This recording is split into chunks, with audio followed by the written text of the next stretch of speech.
Hello and welcome to a special episode of the 81 All Out podcast. I'm Siddhartha Vaidyanathan at Sidvi on Twitter, and I'm delighted to be joined by a very good friend of mine on the show today, one of the leading lights in sports writing, a path-breaking journalist, inspiration for so many, and I'll just say overall badass, Sharda Ugra. Hi, Sharda. Welcome to the show. Hi, Sidvi. That was an absolutely superb introduction. I'm wondering who you're introducing. But great to be here. Great to chat. I'm introducing you, and I'm sure all our listeners will be thrilled to have listened to you and have you here. So Sharda is currently a senior editor at ESPNcricinfo, but she also writes on various other sports for ESPN India and other outlets. She's smart enough not to be on Twitter, so I can't give you a Twitter handle. But please check out her stories and follow her work if you don't already. I'll link many of her pieces from the show notes. So also joining us is 81 All Out regular Ashoka. Hey, Ashoka, AB Van on Twitter. Hi, man. Hey, man. Good to be on the podcast again. Yes, fantastic. So let's begin by asking Sharda to go back in time and tell us about... what drove you to sports and writing? And if you can tell us a bit about your early influences and why and what made you get into this field? I grew up in a place where, this was in Bhandup in sort of northeast Bombay, where we had access to, amazing when I think about it now, to open air badminton court, a cricket ground, a football-sized ground. I mean, this is my child's eye memory, so it could be smaller than I remember, and a swimming pool. And this was a factory where my dad worked, and we lived there with all the other employees' kids. And we all played sport. We all played some sport or the other. No matter how rubbish we were at it, we played. So similarly, I loved sport. I loved watching. My dad was a sportsman in his school and college, so it was part of our conversation. I was reading, I was playing, I was outdoors. And I was completely, of course, 1983 happened then. And after that, I think you kind of got completely drawn into cricket. I had an uncle who took me to a couple of cricket matches. And I was just so excited to see live cricket. And I said, I have to tell people about this or I will just explode how fantastic it is to see it live and so on. So there was always conversation about sport and about cricket. More about cricket than other sport because that's what my dad had played. Of course, I didn't know that he had played kabaddi also, which I found out much later. But so we watched pro kabaddi matches together on TV. And so that's what, and I was interested in books and in words and I loved everything about it. I mean, there wasn't any sport at that time. This was the 80s. When there was very little sport on television. Live sport was just the Wimbledon final, a test match that was in India, black and white TV, so on, for a long time. And I was wondering, in the sense of influences, you just read everything that you could get. So at that time, there were 3 sports magazines that were going around: Sports Star, Sports Week, and Sports World. And there was a boy who lived in the apartment above where we used to stay, and he used to buy all of them. And I used to borrow them. And about 20% of them I never returned because I used to cut out posters and pictures and steal from them and stick them on the wall. But he was a completely generous guy, Raju Mahanta. I keep saying that, and he was cool about it, because by the time I got to a magazine, he had already read it some 5 times. Again, another complete sports nut. And very tolerant of the fact that a girl wanted to play cricket. Then when I sort of grew up, they said, we are going to bowl fast. We are going to play with, the season ball. You're going to get hit. I was like, no, it's okay. And all. So I kind of grew up in that environment. And I think it just made me want to, I loved writing. I like books. I like words and I like sports. And I loved reading about the magazines and about the players. And this was in the era of Kapil Dev had just arrived, Imran Khan, and you had the 4 great all-rounders. The stories were doing the rounds. So it was that kind of environment that you got up in. And then, of course, after 83 happened, that was the only sport you had to sort of get stuck into, cricket. And we were champions. Then we completely, which I still do sometime, I completely erased the memory of what the West Indies did to us when they came back. And and hammered us in the... That series never happened. Never. We were always champions. In my mind, we were always champions. Interestingly, I think my family remembers the whacking we got with the West Indies more than the World Cup itself, because every time I'm told that we won a World Cup, the next line would be, that is a fluke, because the next time West Indies came and wiped us out. yeah. But what a fluke to be, honestly. Yeah, the greatest fluke. The greatest fluke of all time. So I remember that World Cup, Sid, I had actually, I don't know why I did this. You think about it now. We had a little notebook in which I used to take down the scores from the newspaper and put it into the book. The full scorecards of all India games, every India game. And then at the end of it, when we won, I said, of course, they won because I was writing their scores down. Everything, like bowling figures, extras, whatever. And what you could do, I have that book somewhere.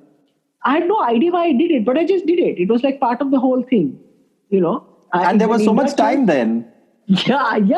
There was so much time. What else would you have done?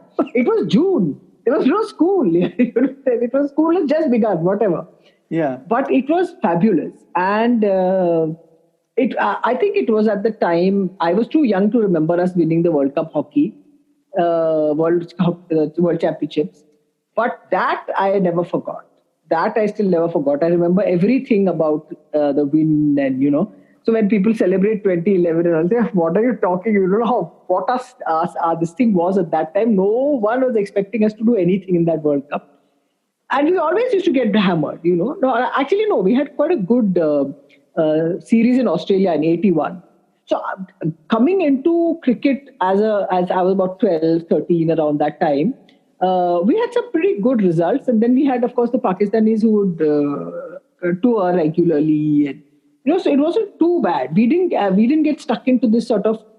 I think the 90s had all the stuff that you'd go outside and you'd get killed. Because I remember the 81 performance against Australia. I remember the 86 performance against England.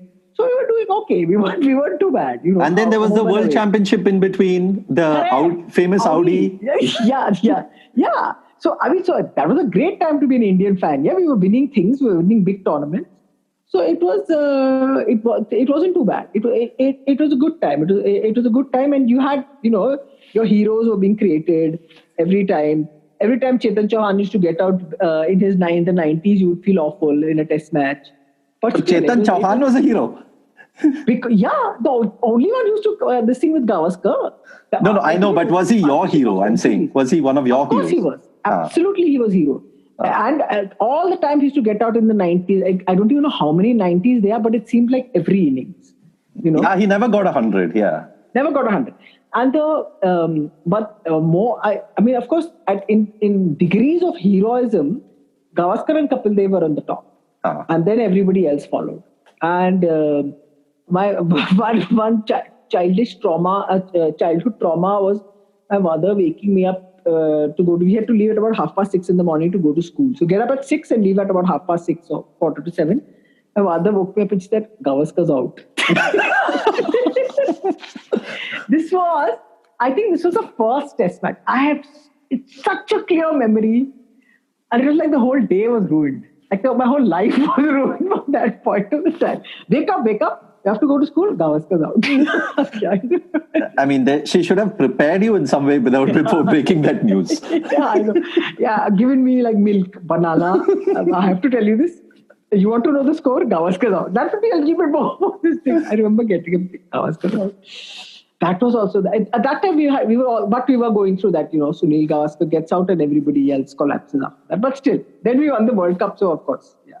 So one thing I found interesting is that you mentioned 3 sports magazines that came out at that time, which now seems like such a luxury because now first of all, the sports magazines itself are going through their own crisis. I mean, you don't have that many, and even those that you have, they've become much smaller, like Sports Star and all. But there was some magic, right, in waiting for those magazines every week and reading them as quickly as possible, cutting them out, putting them in scrapbooks, and those photos. There was the whole package was quite magical. It was fantastic because, yeah, and apparently their readership was really high. It was like I was just going over I was writing something and I was seeing 60,000 readers every week. Can you imagine for a sports magazine? And they had their own individual flavor. Sportstar had the best posters, as you all knew. So, which is why Raju Manta's Sportstars got stolen more. Um one of the things that I did with my pocket money was to walk to this newsstand and, of course, once in a while buy myself these magazines. And again, you just read them like you read. Gavaskar used to write a column. So at that, I think he wrote it at that time in the Sports. I could be wrong in terms of the exact dates, but I remember Gavaskar's column. I remember Peter Roebuck's articles. I remember reading John Woodcock's pieces. I remember reading Ayaz Memon's pieces in Sports Week. I remember reading Mudar Patheria in Sports World. Yeah, the Pakistan tour that he covered. Which series was that? India's Tragic Christmas was the cover story, which Imran Khan finished us off in this one. 82. Yeah. So India's Tragic Christmas, I remember that cover. So it was like the whole thing, and those and the Illustrated Weekly, which used to come out with these fantastic cricket specials. Raju Bharatan, the late Raju Bharatan. The legendary, God bless him, and full respect to him. His stuff. And so this is the kind of stuff that you read, and you kind of Robin Marler, I remember something.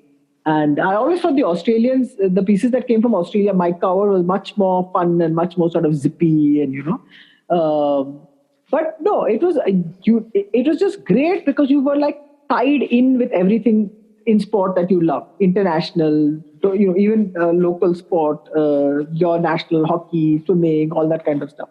So you were informed by those magazines. And I know that there would have been regional language magazines in Hindi and in Bengali also. But at that time, these three magazines, they were genuine like rivals of each other, and very different kind of stories they did in a way. And I remember Imran Khan, a photograph of Imran Khan wearing that famous Big Boys Play at Night t-shirt. That was like the thing at the time. This would have been, I don't know, 79 or something. I mean, I could be wrong about the date.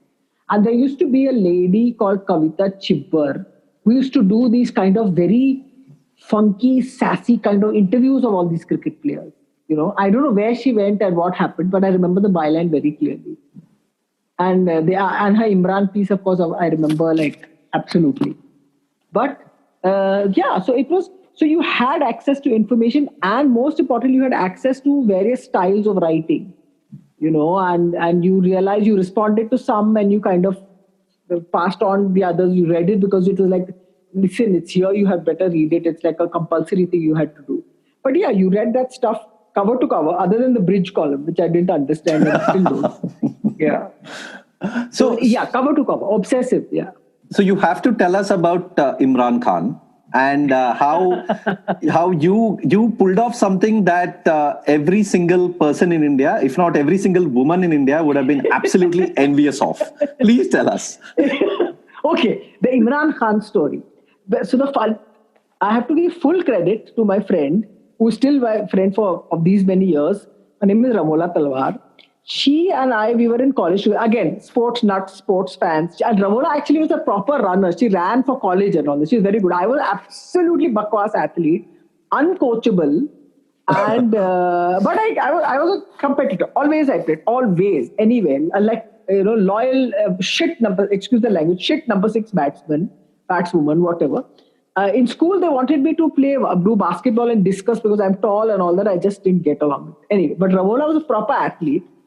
So Ramola said, they were in St. Xavier's College, and Ramola said, Imran Khan is coming. We should go and interview him. Like, seriously, like that was her eye. We should go. She was like a big Imran fan. Who was not an Imran fan at that time? The most dashing and the most successful and fabulous cricketer and tormentor of India's batsmen and all-rounder, wretch. So she said we should interview Imran Khan. So I was saying... The audacity. Yeah, auqat, as they say, in Hindi. Auqat, yeah. So she said, no, but we can say we'll interview him for a college magazine. She was actually, to be honest, I think, a fan of a higher degree, and Imran Khan fan of higher degrees because she really believed in this, that this has to be done. I was like, okay. I had learned how to, I was learning how to type at the time with the typewriter and everything. And then a third friend of ours, actually another proper Khan, Shazia Khan, she also said, yes, we must, and why not? And someone in my family or someone, we know him and whatever. We tried all these things. But Sid and Ashok, the amazing thing about this is how easy it was to get it, the interview. Because you went and left a note at the hotel and said, we are so-and-so, we are from college, we want to interview three girls from college.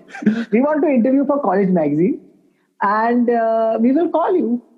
And so we called and he answered the phone. And he said, okay, that's all right. Because at that time, it wasn't a question of why are there three of you, first of all. What is wrong with one person? Why are all three of you coming? So he answered the phone and he said, all right. So he said, you come to the ground. And I think Shazia was the one who was speaking to him, not us.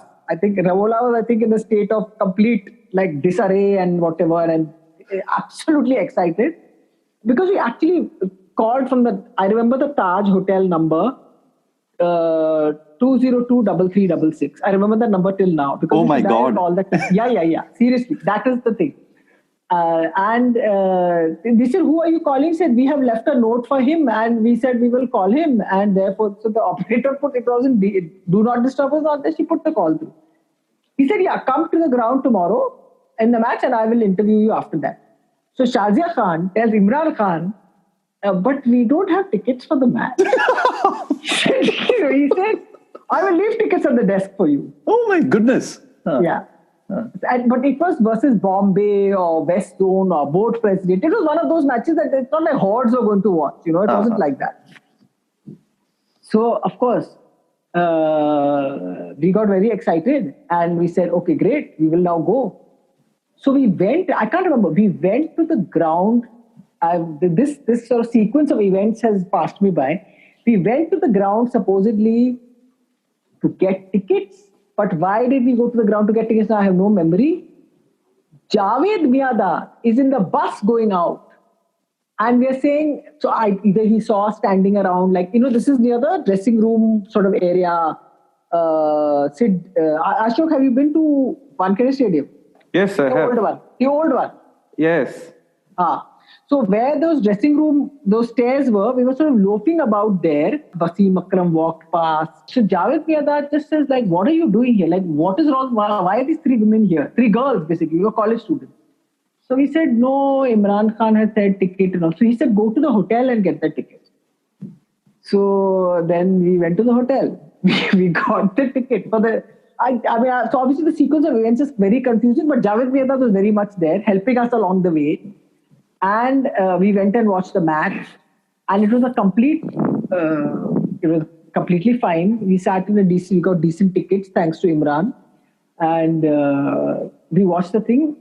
And then Imran walked past us at one stage, and he just said something like 12 o'clock tomorrow, something like that, and he walked off. And 12 o'clock the next day, we went to the hotel. We went to his room. We interviewed him on a recorder. We said, we'll take notes. Ramona said, I am not taking any notes. I am carrying a recorder. You want to take notes? You take notes. Of course, we went and we spoke to him for about 40 minutes. And our recorder worked mercifully because we were not in a position to write any notes, nothing. We were just there gaping at Imran-ness. But I must tell you, we were very professional about it. We had done our research. We had gone to Strand bookstall and read up whatever we could in all the books that were available there and took notes. They allowed us to do it because there was no internet at the time. So we asked him very serious questions. We divided the questions up into cricket questions and non-cricket questions. And after 40 minutes, we got a perfectly decent interview. And we got out of there and we were so excited we forgot to take photographs. We were carried a camera, but we forgot to take pictures. And then we went to Afternoon Dispatch and Courier. We typed out the whole thing. And we said, we tried to sell. They said, of course, no college magazine in their right mind is going to take the interview. We said, let's sell it to the paper. We sold it to the Afternoon Dispatch and Courier. And that's what the story is. It is the only time I have interviewed Imran Khan ever. Oh, Personally, wow. one-on-one. One-on-one. You know where the point where you lost me was when you guys went to the hotel and told that you want to interview him, and he said okay. After which after which I okay, I couldn't relate to it anymore because imagine doing it even 10 years after. You Like no chance. And once Imran Khan, and of course in college we were a sensation. That who are these women or 3 girls who have gone and interviewed Imran Khan? How dare they? The same thing. And to Ramola, it was like, boss, we wanted to interview him, we interviewed him. Now we can interview whoever we want. the best part of that story is like Javed Miandad is guiding you and you guys didn't think of interviewing him. Correct. But listen, our goal was Imran Khan. By the time we recovered from that whole experience of utter stardom, and he was sitting completely, we were sitting in his room, 3 of us. He was stretched aram se on his bed and he was answering our questions in our recorder, no problem. And after about 40 minutes, we said, thank you. And we were so in such a state and speechless because, of course, this is, I would have been how old? I would have been 18, 19, something like that. And this is Imran Khan. So by the time we did not even, our minds could not process the Javed Miandad is also being nice to you. You can speak to Javed Miandad also. Brains had stopped processing all that. Brains were dealing with ticket. You have to ask them for ticket. You have to do all kinds of stupid things. But it was astonishing when I think about it. But in those days, Ashok, you could actually call cricketers in hotels and they would pick up the phone. As a reporter, you could call them. As a civilian, girls could call them. They would pick up the phone if they wanted to. So it was just completely, it was completely alien. So we did these interviews. After Imran Khan, of course, everything else was downhill. But you peaked at 18. Yeah, peaked at 18 only. And after that, then Ramola said, listen, Imran Khan who all these, and the players came through for various Nehru Cup, Falana Cup, World Cup. We interviewed Kapil Dev, Shrikant. Viv Richards was an attempt, Viv Richards. Sorry. Viv Richards. How can I forget? Viv Richards, Bruce Reed, John Trykoff, John Wright. All. We did 7 or 8. We got them all published. There was one, I think, one guy said no, whose name I cannot tell you. I'll tell you privately. Okay. And what we did was also ridiculous after that. And one person, they didn't want the interview. One guy said, Chris Broad said, no, I have not done anything. I don't think I should be interviewed.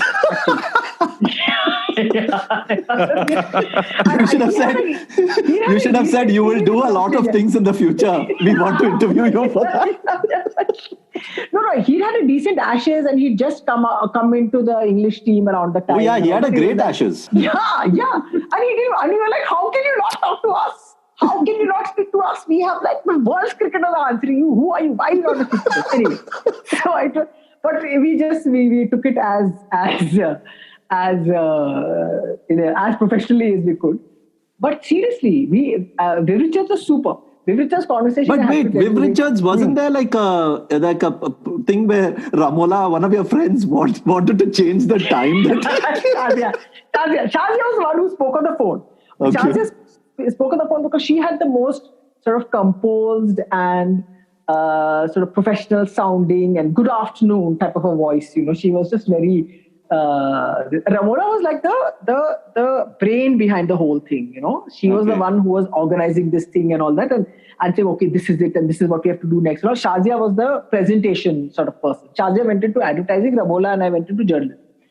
So Shazia spoke to Viv Richards on the phone, and she said, he said, okay, come at 1 o'clock or something like that. He said to her, we were standing. This is public payphone, so you're dropping 50 paisa coins one after the other. Tapang, tapang, tapang. The coins are dropping because the conversation is going on for a while.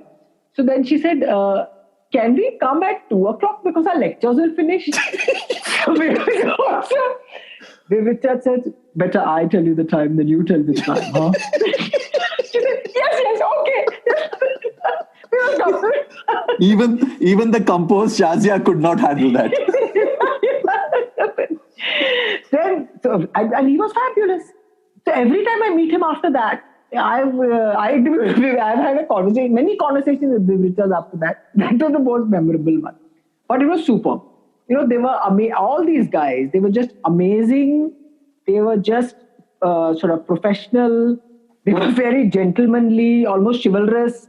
Someone gave us chai. Somebody said, "Would you like something to eat?" We were feeling very shy. We said, "No, thank you." So it was all just if you think about it, no manager, no media manager, no coach, nothing. You just call them up and you ask them and say, "We are college students. We are doing interview for newspaper. Can we interview you?" Yes. Or as Chris Broad said, no. Yeah. Wow. And also, now that we have mentioned all the legends, please also mention the legend who you found in the phone book. Oh, that's a great story. So I joined Midday in 1989 in November, which is another. Should I tell the legendary story of that, or which also involves Ramola? I have to tell you. Yeah. Please tell us. It's a long way. So Ramola, me, and Gopesh Singh were in the Xavier Institute of Communication, which was like an evening class that you did after BA. Which I think everyone said everyone joins XIC or Xavier Institute of Management because they don't want to leave the campus of St. Xavier's College in Bombay at all. They don't want to leave after, so this is like one, so they join these courses. Anyway, I failed my feature writing class. I didn't get my diploma. I got a certificate out of it. And we had, of course we said, okay, we'll be journalists. Shazia, of course, was because she was much more composed and knew how to conduct herself in public and she knew how to deal with the wider world. She went into advertising and she did her MBA and went into advertising and she's a big shot at JWT. So Ramola and I, as journalists, we both signed up for, we got news that Indian Express was having its internship, gathering its interns to come and what am I saying? Hiring interns. So you have to go through their various exams and this and that, and you have to do some writing test and interviews and everything. And then at the last stage, so Ramola, me, and Gopesh, who was also at XIC, we all got into the last 7. We were amongst the last 7 who got selected. And out of the 7, 4 or 3 were going to be picked. And out of those 3, Ramola was picked, Gopesh was picked, and I wasn't picked. And Ramola and Gopesh were standing there looking like the most guilty person. I was saying, oh, very nice and damn good and whatever. I was feeling bad, but they were feeling worse. Like, they were feeling even more horrible. So 2 or 3 days later, I get a call from Ramola, or I'm talking to her on the phone, and her mother says that Midday has advertised for a sports reporter. Ask Sharda to apply. Because, of course, the whole community of all the mothers that were there was saying that, how is this? What is wrong with Indian Express? Why did they not hire her? So that's how I knew that Midday had actually applied. Have you ever seen an ad for a sports reporter in any paper ever again? No. So, before, after, in your life, Ashok, have you ever seen an ad in a paper saying we need sports reporters? No. Nah? Yeah. Midday had that ad out. I know that there was that ad because I applied on the basis of that ad. And I got the job. And when I went to meet Anil Dharkar, the editor, I showed him all the copy. He had all the afternoon, which is the rival of Midday, all their papers. And he said, but why were there 3 of you? In all these interviews. Why were all 3 of you always there? He said, but because we were friends, we wanted to go. What's the meaning of why were there 3 of you? So then I'm joining Midday, another sort of long story. And Sachin Tendulkar has just made his debut in the month that I have joined Midday. Of course, in Bombay, everybody knew he's going to be the greatest thing ever since, sliced bread doesn't even begin. And he played his test match and he gets hit in the face in Pakistan by Waqar, correct? Yeah.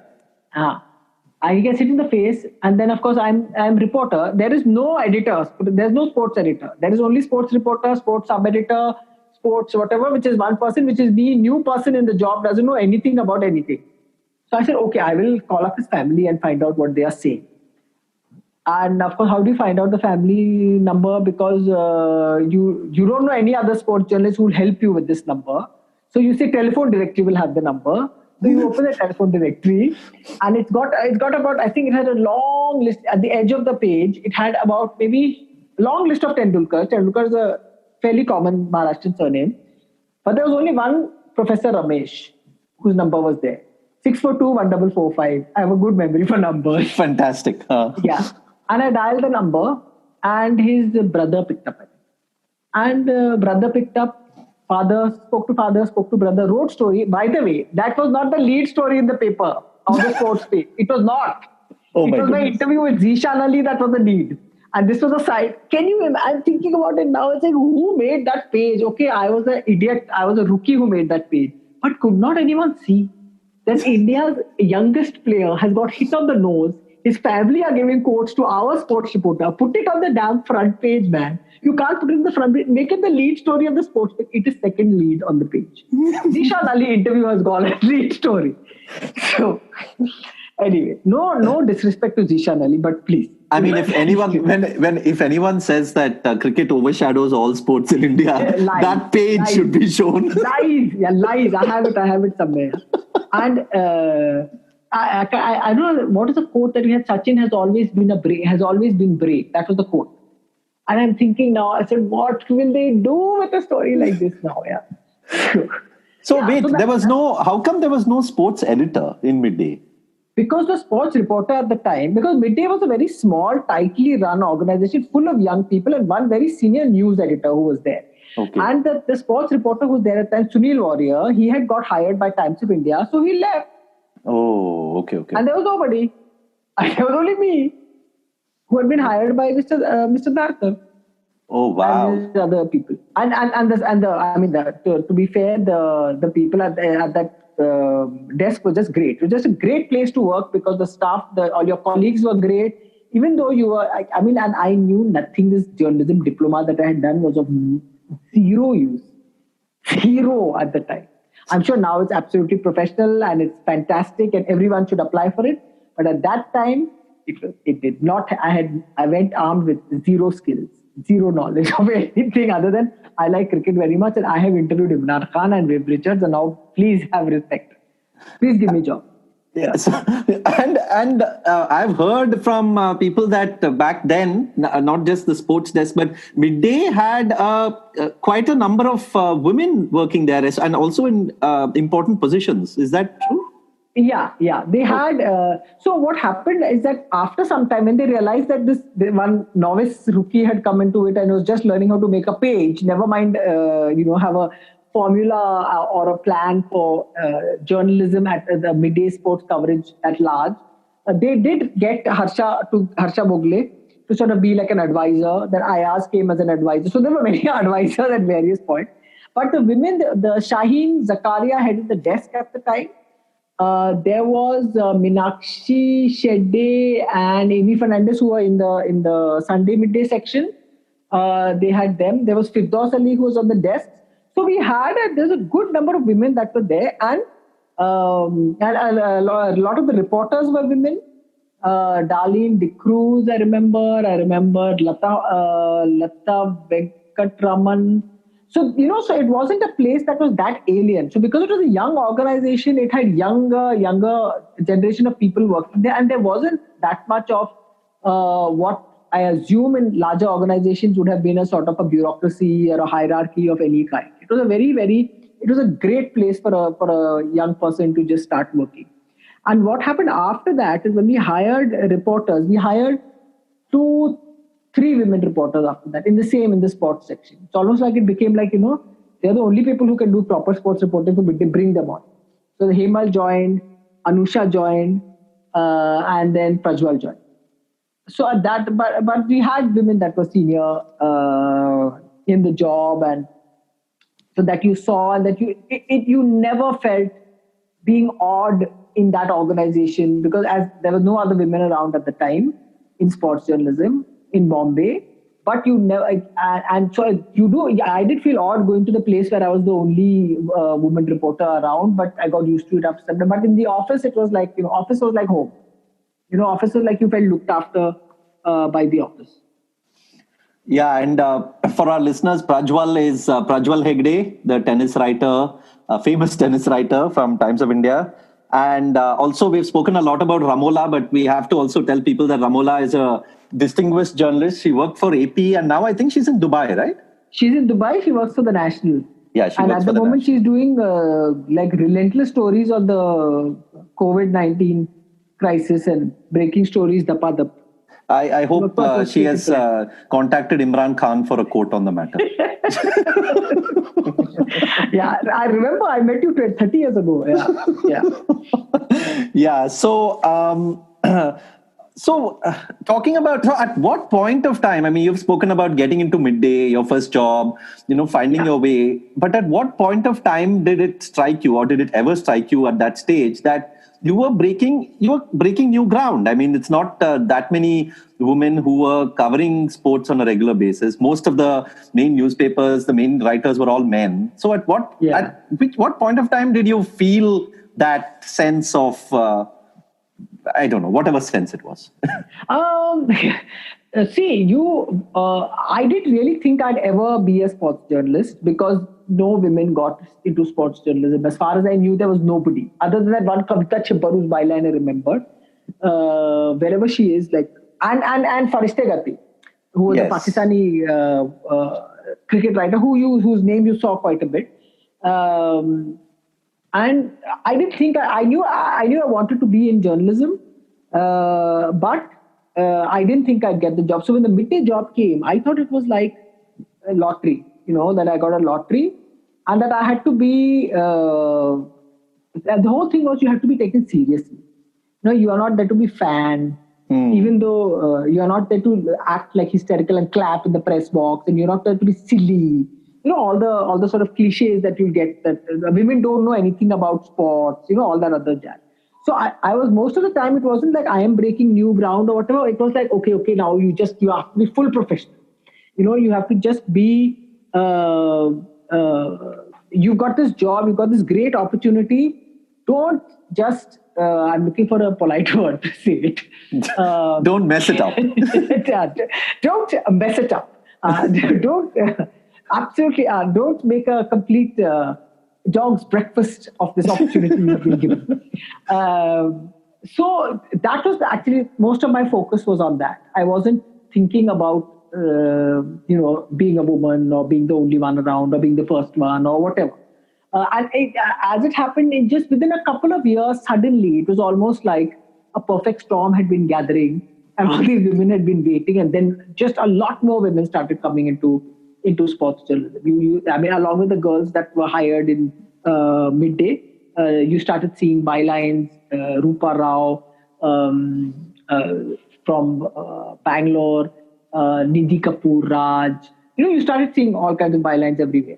So, yeah, but I didn't really think about it in that sense of breaking new ground, because there was always that, I don't know whether it was insecurity or whether it was just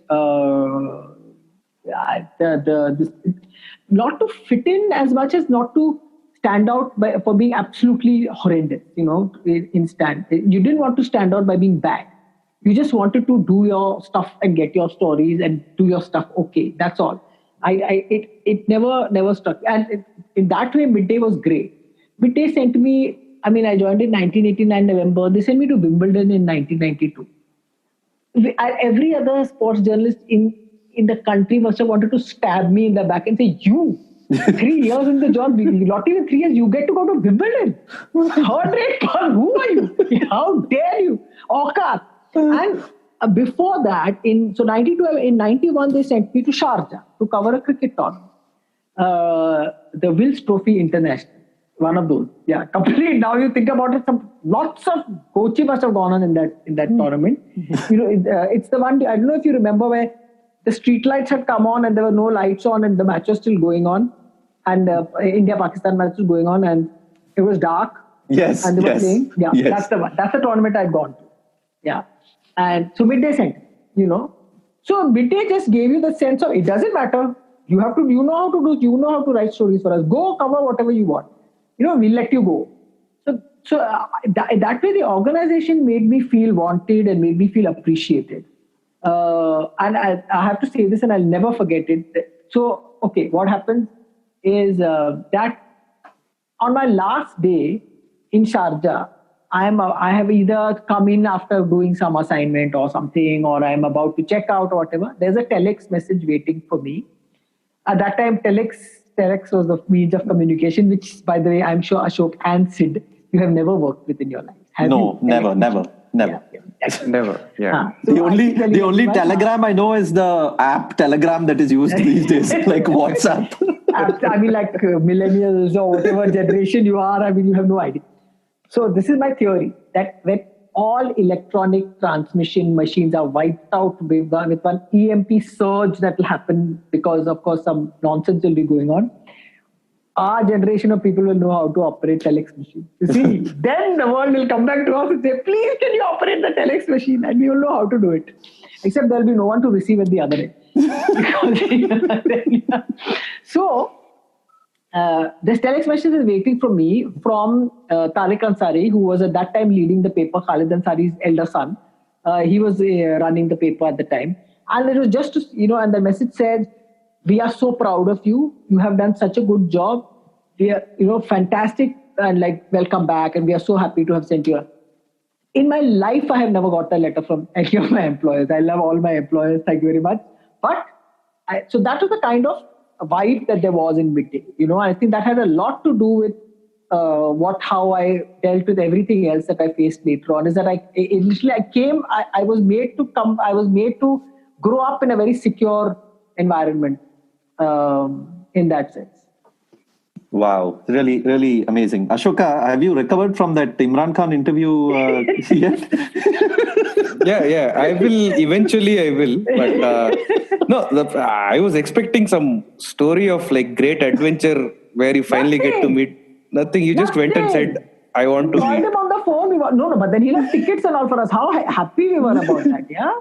He left tickets for us. For these three, some piddly he has not seen. He doesn't know who the hell we are. He left us tickets. Yeah. Nothing. He called up, he picked up some Shazia Khan, boss, she can move mountains. Yeah. In an absolutely composed voice. Yeah, some 5 years ago, when I happened to be in the TNPL final, I think the first ever TNPL final in Chepauk. Wow.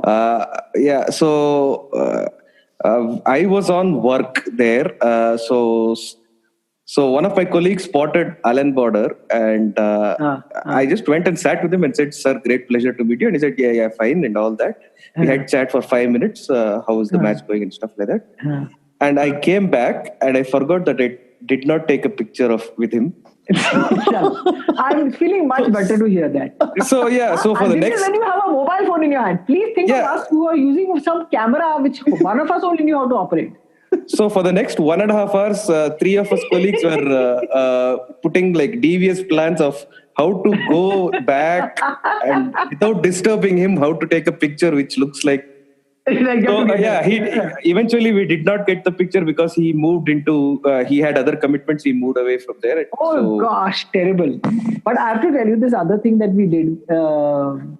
This time at the World Cup in England, me and Kaushik from Crickbuzz, and Kaushik is, mind you, in his first World Cup. I have covered a few World Cups before. I am absolutely at dotage. I should not behave like fangirl, but in Bristol, where it was raining also, rained everywhere I went, Wasim Akram and Waqar Yunus are in the same place. They are both doing things for two various TV channels. So Kaushik and I are watching like hawks. The moment Wasim Akram and Waqar Yunus are together, talking to each other, we will go zipping over and get a photograph taken. And that's actually what we did. For the first time in my life, I behaved like a complete fangirl. And I went and got a picture with both of them. I'm standing in the middle. They're standing on either side of me. I said, that's it. I don't know how many of World Cups I'm going to cover. This I've got. Me and the two Ws. And Ravoda looks at the photograph and says, yeah, you should comb your hair, yeah. Are you aware of this anti-national act that you have committed? Absolutely. But our first act only was anti-national. The first name you interviewed Imran Khan means what? That's true. Yeah. You began as an anti-national. It began only anti-nationally. But that's okay because that is prehistory, right? History only began in the last 6 or 7 years. So. Correct. That we have to accept that. And we have only got educated about nationalism in the last 7 years. So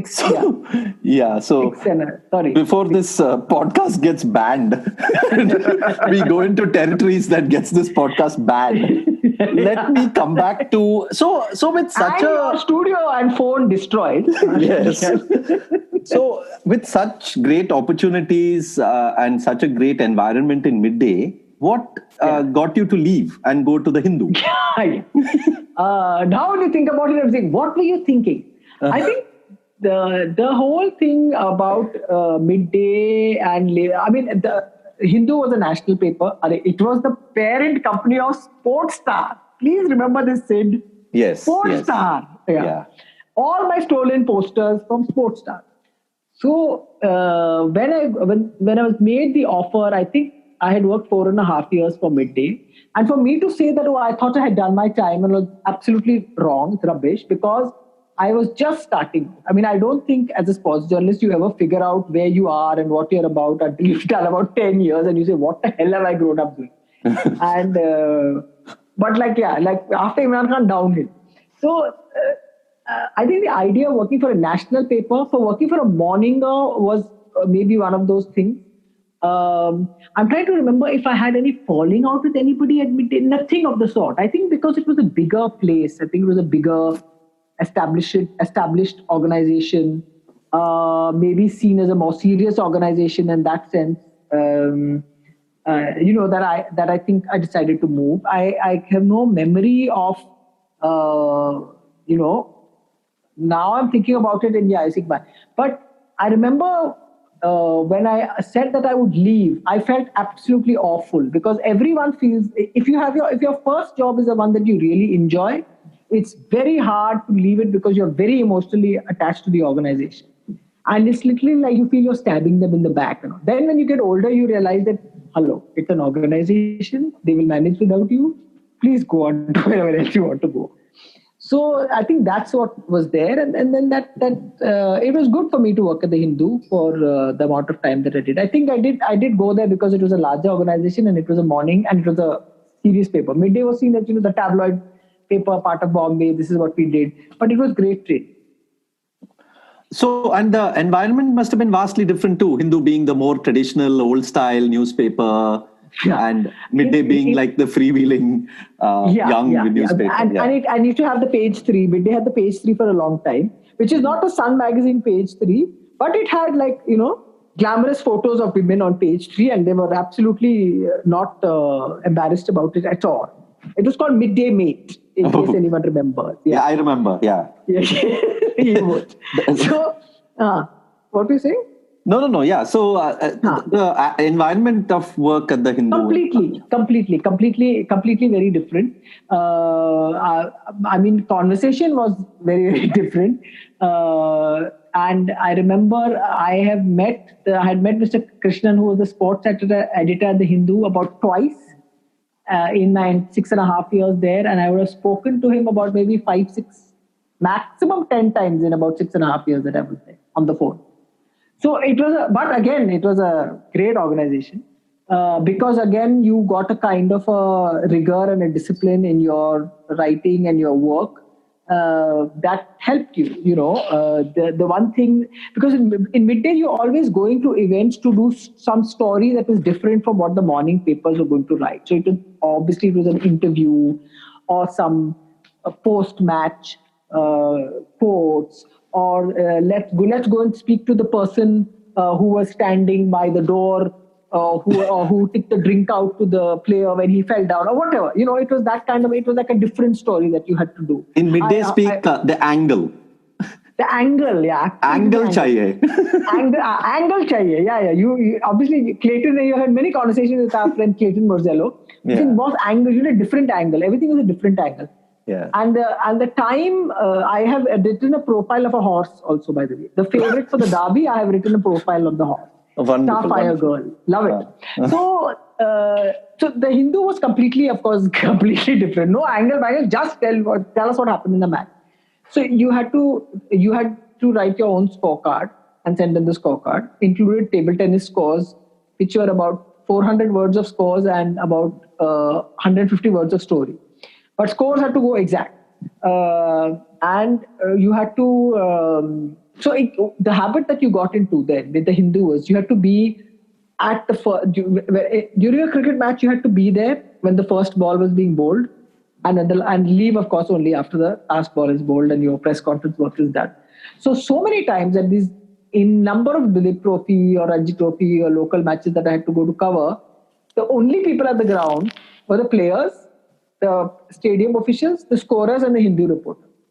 That was it. And the Hindu reporter was always there. So it was like you absolutely could not mess with that. And I didn't. I took it very seriously.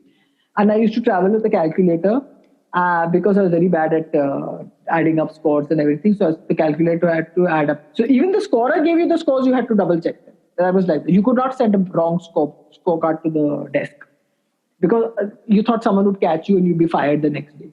But yeah, so that was very, very, very different. I did a lot of first-class cricket.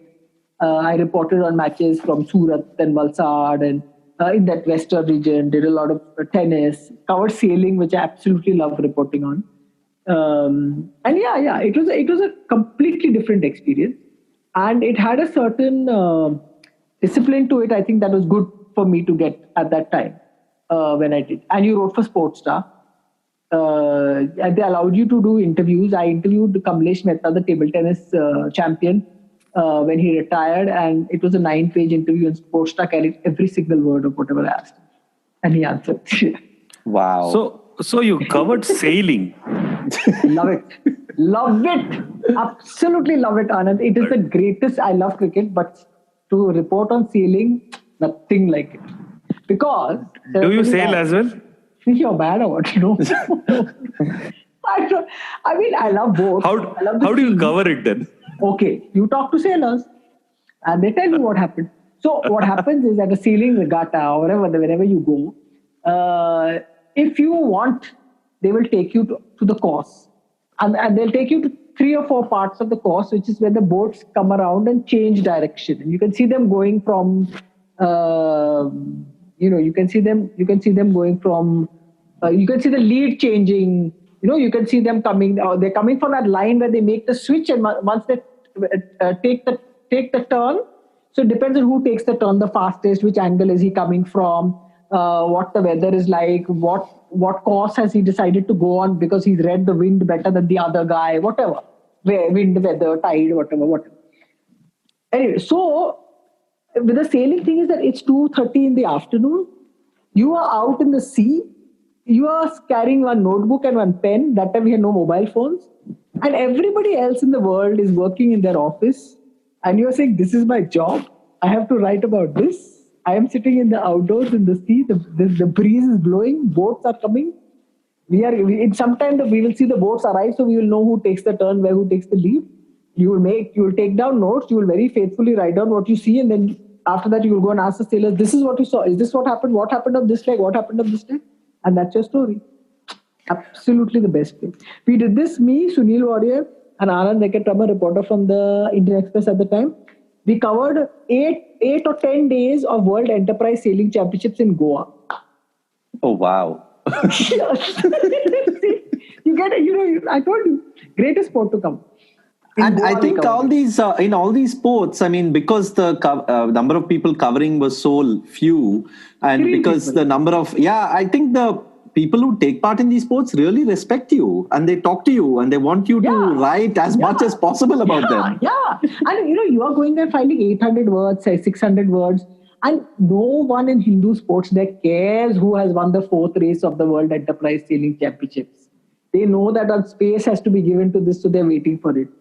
You have religiously gone there, spoken to one British sailor, one Pakistani sailor, one Pakistanis again, one Irish fellow, one Bangladeshi. They've told you things. They've told you, "Arey, that fellow was cheating. We are complaining about it. We are going to do. We have gone into, what is it called? What is that? Some protest. Protest is going on, and some discussion is going on, and whatever." And the funniest is when suppose they all are going to you're there when you see them come around the corner and you go from the first leg to the second leg or the final leg or whatever, and there's a massive fighting is going on. Who's going to take the mark first? Because the person who takes the mark first is the person who usually gets the lead on the next leg. And you can hear them swearing at each other. All these three boats, 6 people shouting and swearing at each other. Basically, it's like saying, traffic mein hota hai na, मेरे को जाने दे, क्या कर रहा है तू, फलाना ढिमकाना, they are screaming like foul sailor abuse at each other. And you're standing, and after that, when you say, but you see, no, I was a little bit upset. When they land on shore, they are completely posh and all that, but otherwise, they are just giving it, they're shouting. And you can hear that on the water. You're sitting there, this is the spectator boat or the press boat or whatever they call it. And the press boat, they'll have drinks, they'll have biscuits in case they think how to faint and fall in the water or whatever. It was just such fun to report on sailing. Because, we have 3 reporters there. And all the sailing people I know, I can see them now anywhere, and they'll remember me from Hindu, and I'll remember them, But in the Hindu, you were at the Hindu during the World Cup, right? The 1996 World Cup that was in India. Yes. I was at the Hindu during that World Cup, and I got to, because I was a fairly junior reporter at the time, so obviously I didn't get to do any of the India games. I was doing a lot of Ranji Trophy, but remember at the time, a generation of players called Rahul Dravid and Saurav Ganguly were coming through first-class cricket at the time. You see, so I was getting to see them and getting to see their matches and getting to know. So I know, and VVS Lakshman. Yeah. So you met all those people back then, kind of a thing. So which is good, which is good for you if you have to make contacts, or just for people to say, okay, that's the reporter, and it's not strange that she's female because she's there, she turns up, it's okay. I remember going to Surat. Surat has a new stadium, Lal Bhai Contractor Stadium. Now they have internationals or something recently. Yeah, there were some women's cricket matches there which were sold out recently, right? Yes, or last year. So the Lal Bhai Contractor Stadium, just after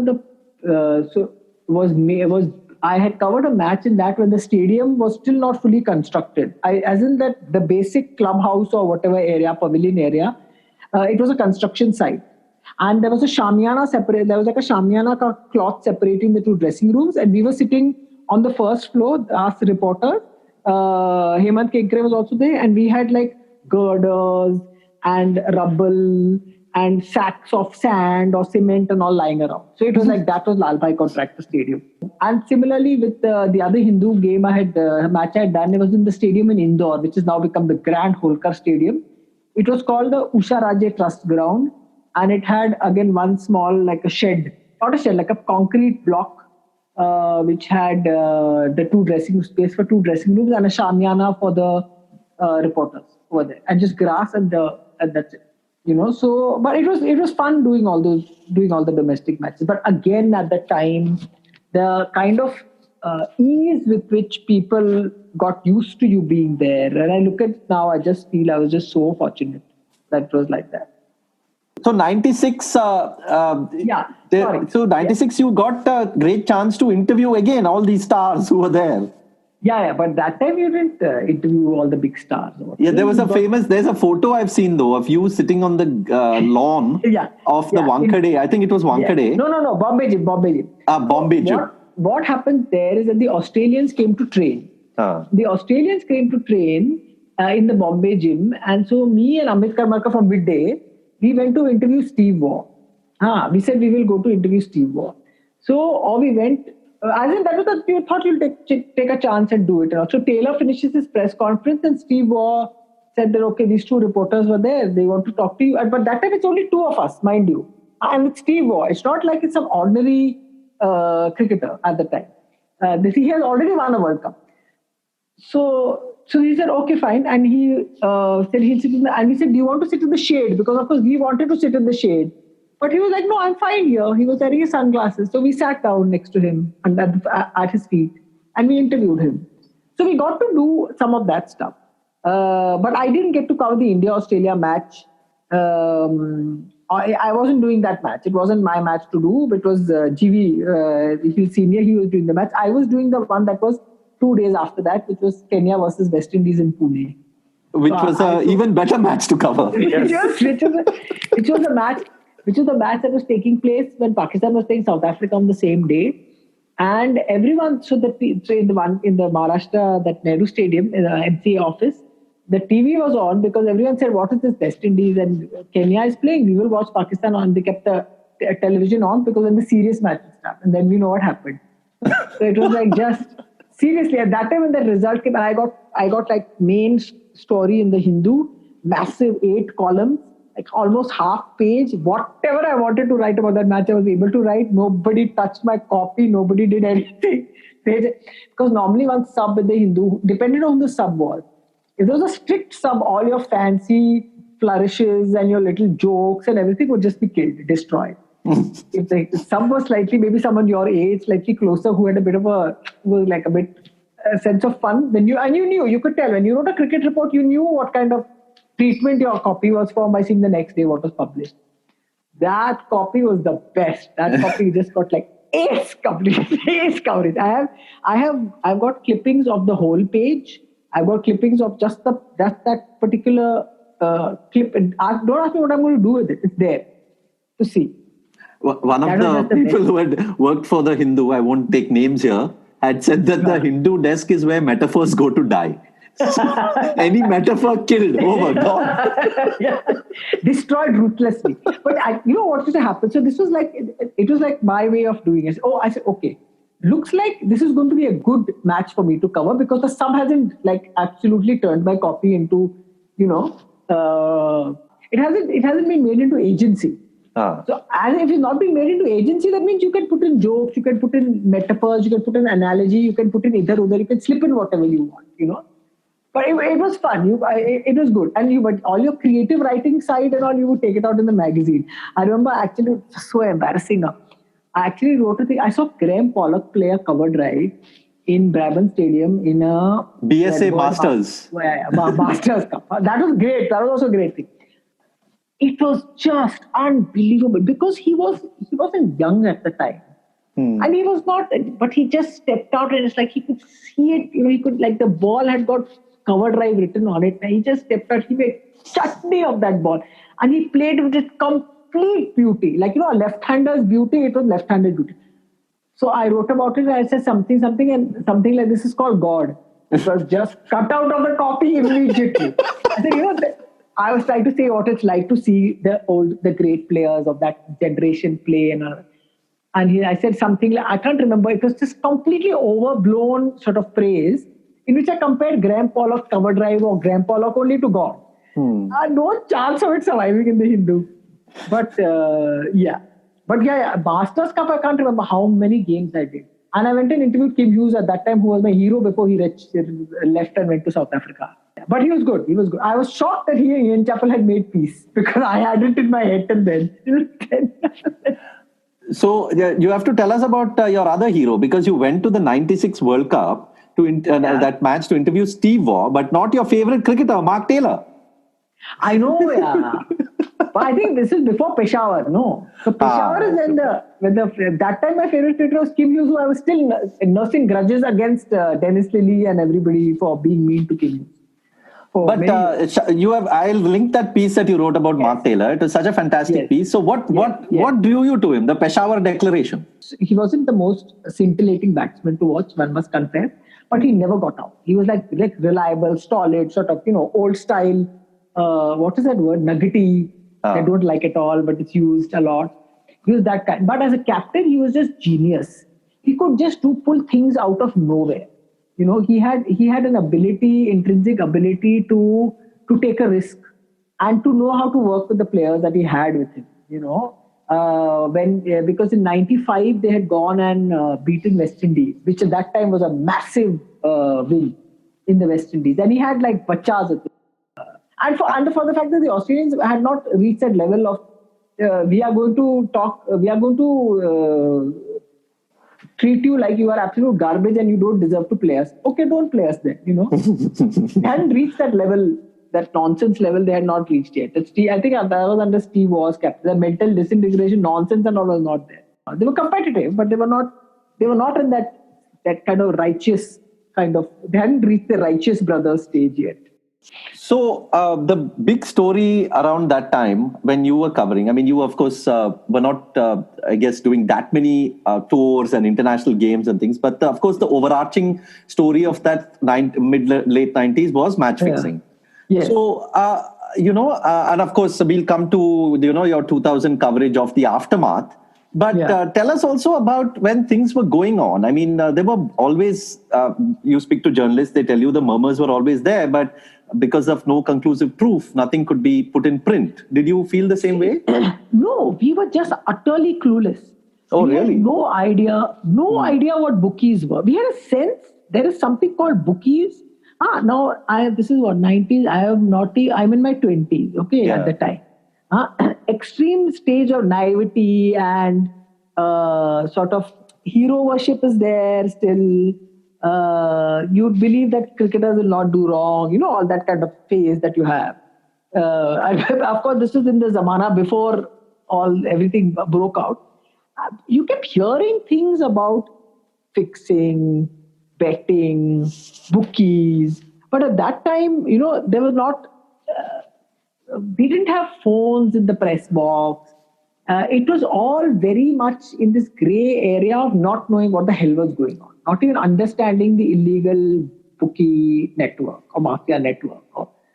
And you could not imagine that somebody would throw a match. It was beyond your imagination because, of course, a cricketer was seen as a noble thing. And, of course, now we know better. A noble being and everything. So I did very little international cricket. I covered one-day series in SARC Cup in Bangladesh, which was India A versus some other way. Bangladesh beat us. Sandeep Patil was the coach, and he said, to the extreme delight of the Bangladeshi press that was standing there, that the little brothers have beaten the big brothers. So full match. And that time, that was also, I remember, so that was one international tournament that I had gone for. And then I went to Sri Lanka to cover in 96, just after the bomb blast. The huge, in Jan 31st, World Trade Center bombing in Sri Lanka. I went to do one of the matches that was played there. Zimbabwe versus Sri Lanka, and West Indies and Australia and all would go. Also, I went to cover. So that was the only international cricket I'd done. I think only Zimbabwe and Kenya went there at that time for that World Cup. Yeah. Yes. And so I didn't do any. I didn't do any India cricket at all. At all meaning at all. And there was a story in '97 that Outlook published. Yeah. Which kind of tried to explain to us what was there, and these people are taking money, and it was just too murky. And only when the Hansi Cronje thing broke up is that what you understood, like the degree and the scale and like the venality of it.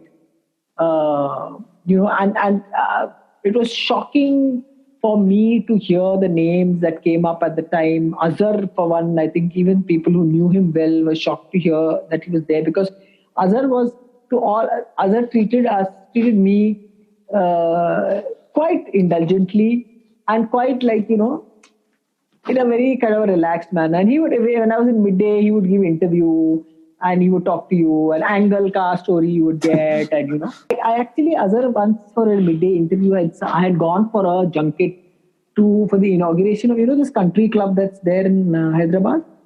No, I don't. Country club. You have not seen the country club ad? Ashok, you have to see, I have seen the country club ad, yeah? No, I haven't seen the country club ad. Please do Google search for country club ad. Okay. So there's this thing called the Country Club, which is inaugurated in Hyderabad. And I was sent for the junket. Right? Once in a while, midday would say, Acha, you have worked too much, go for junket. And you have to explain, maybe many listeners may not know what is this junket. A junket is basically when you go to something that is not at all important, but they want some coverage in your paper. So they give the journalist basically a free trip, and then you write about it. Now, usually that happens for hotels, like when the Ramada Renaissance was opening in Goa. They gave me the junket to go, and I didn't know what to do there because I was by myself in this fancy hotel. And because I'd been working like a donkey, I used to, just when you start out with your first job, you have full josh, so you just work like 16 hours a day without thinking. And I didn't know what to do with free time. And of course, so that was one junket, and Country Club inauguration was another junket. And you go there and you write a feature for the Features magazine about it. So in that junket, I was invited to Azharuddin's house to meet his wife and his two children. And I met his boys when they were very, very small. I mean, the second boy had just been born at the time. And it was so he was that kind of a person, he was he had that, he wasn't the most charismatic in the definition of charismatic, but he just seemed like a very good guy. And as like a regular sort of a fellow. And then to hear the story about him on Match Fixer, it was just unreal. It was unreal. So for a lot of us, we struggled to even come to terms with it. And Crony at the time, I must tell you this story about Crony. Okay, now in this 1992, I went to that Sharjah tournament for midday, and me and Kuldeep Lal, thanks to Kuldeep Lal, I got a chance to break the story of these 3 officials who had come from South Africa when South Africa is going to be readmitted into international cricket. Now that is a big story. Mercifully, my paper had more sense to carry it than they carried the Tendulkar story. So it got solid coverage and all that. We reached the airport at about 3 o'clock in the morning, and then Ali Bakar, Jeff Dakin and Krish Makaduj were there, and they gave us absolutely interview, and Midday could publish it the next day because its deadline was, I think, 7 in the morning or something like that. And of course, we had the story by then. So I went to interview Ali Bakar after that at some point, and he said to me, he said, there is a young man in our country, I'm paraphrasing what he's saying, and there's a young man in our country, his name is Hansi Cronje, he's 21 years old, but he wasn't 20, he's 21 when he became captain. He said, there's a young man in the country, his name is Hansi Cronje, remember him because he is going to become a remarkable, he's our sort of captain for the future, he's our big star. And he took his name with such respect that I never forgot Hansi's name. And then Hansi became captain, and then, the whole legend of Hansi was born and all. And then the Delhi police had that press conference. So wow. You cannot, it was incomprehensible because he was like the uphold. He would have been like Mr. Cricket, before the name was given to Mike Hussey. It was Mike Hussey's name. He was like seen as this kind of really outstanding, upright, stood for all the good things that cricket was supposed to be for. All of that, he was that. And for him to be that kind of person, it was just, we were all, I was shocked.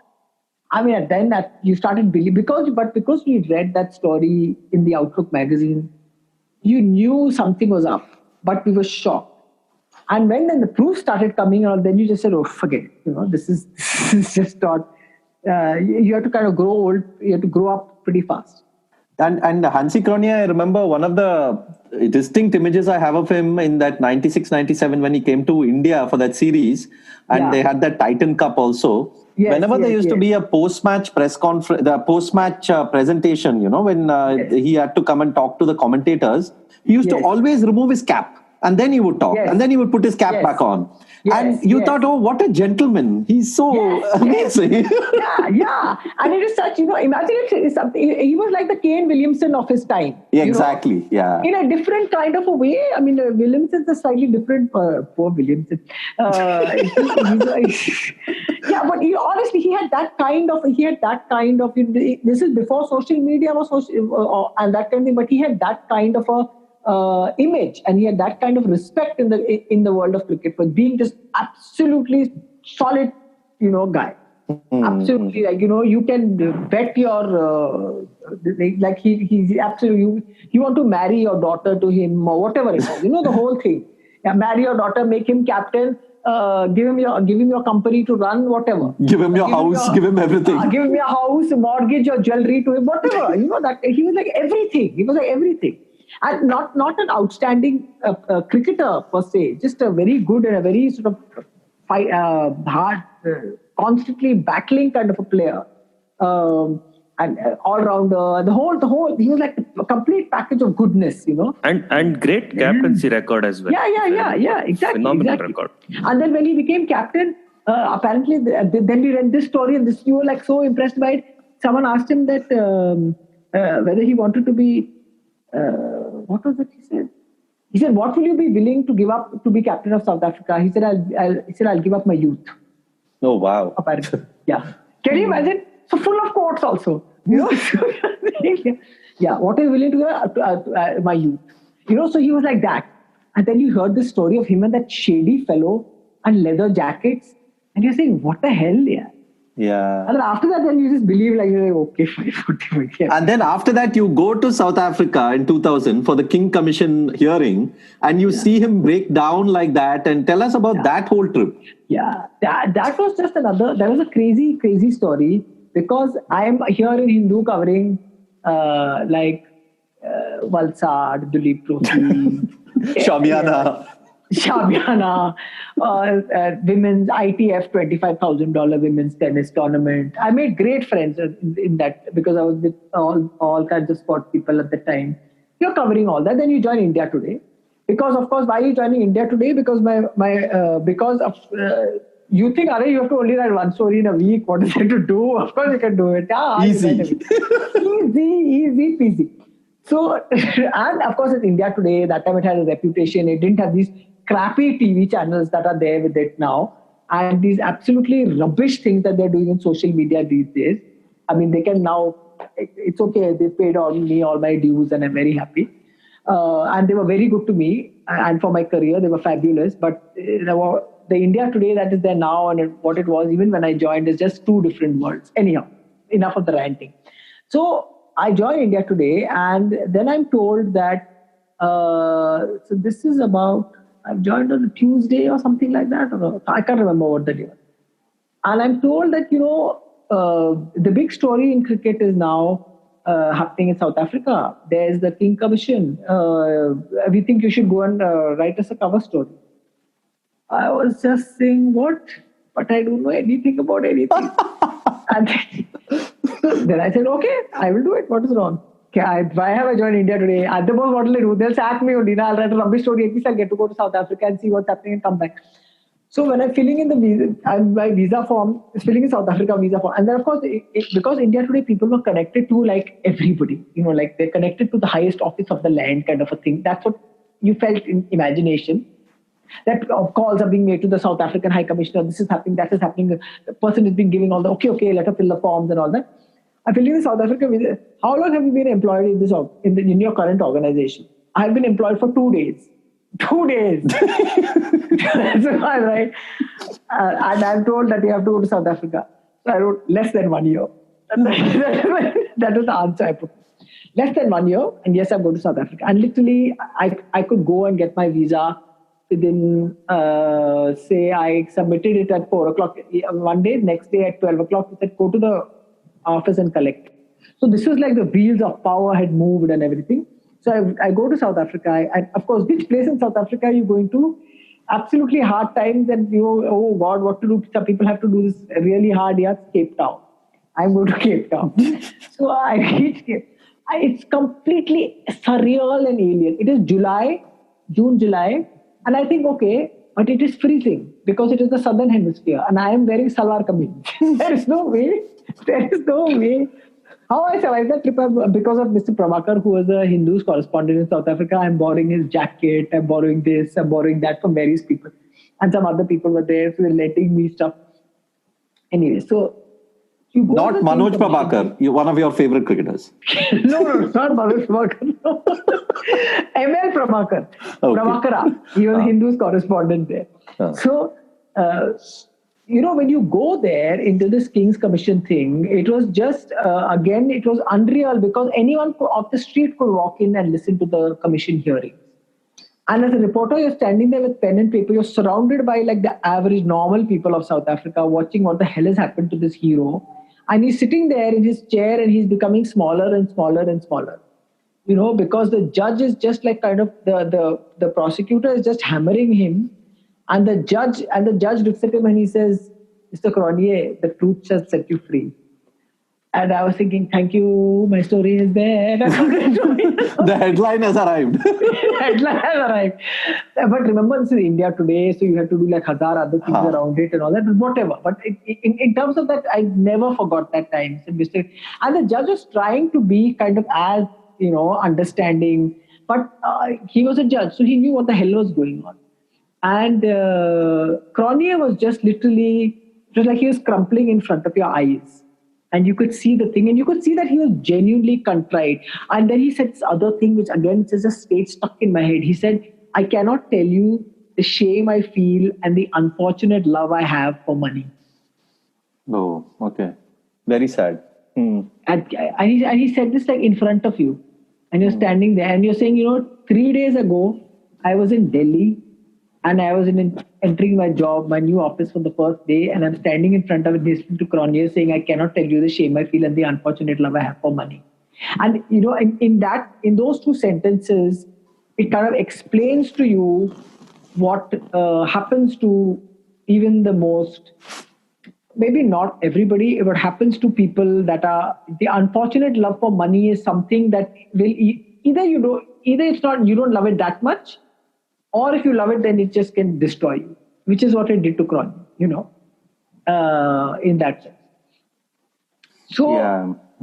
it was literally like seeing your hero, not your hero, but somebody who was, he must have been the hero to so many people. That was the thing, because what he stood for was an admirable quality. It was an admirable ideal. And then it just kind of fell apart because he wanted a bloody leather jacket, some nonsense $50,000 watch, some rubbish, piece of junk which doesn't mean anything in the long run. And you're thinking, why did you do it? Why do you do things like this? But people do it over and over again. Yeah, and I think they do it also because they think they can get away with it. Correct. And I wrote this piece for Cricinfo when the Salman Butt and that entire thing happened with Asif and all that, called Why Do Sportsmen Go Corrupt? I'm, of course, shamelessly plugging the piece here. No, be shameless. We will also plug it. Don't worry. Yeah.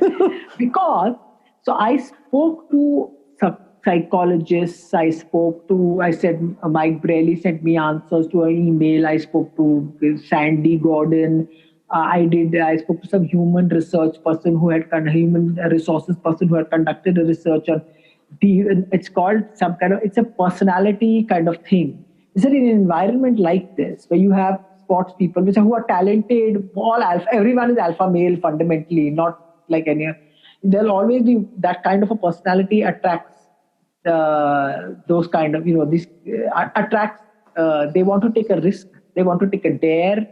I don't know if we'll all get sued for defamation if you use Ajay Jadeja's name. It's like that kind of a personality. Sort of a classic thing to say, I can get away with it, man. You are so stupid, I can get away with this.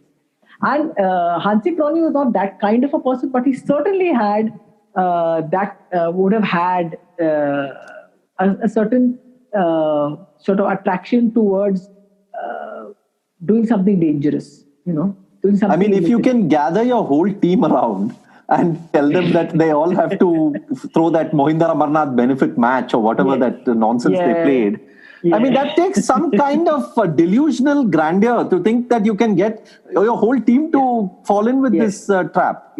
Yeah. So that's your personality. You are that type of person who thinks that you will get away with it, and that you love sort of going on the edges of what is acceptable or legal, and that you're easily bored because you've gotten away with it in the past also. So you just want another thrill kind of a thing.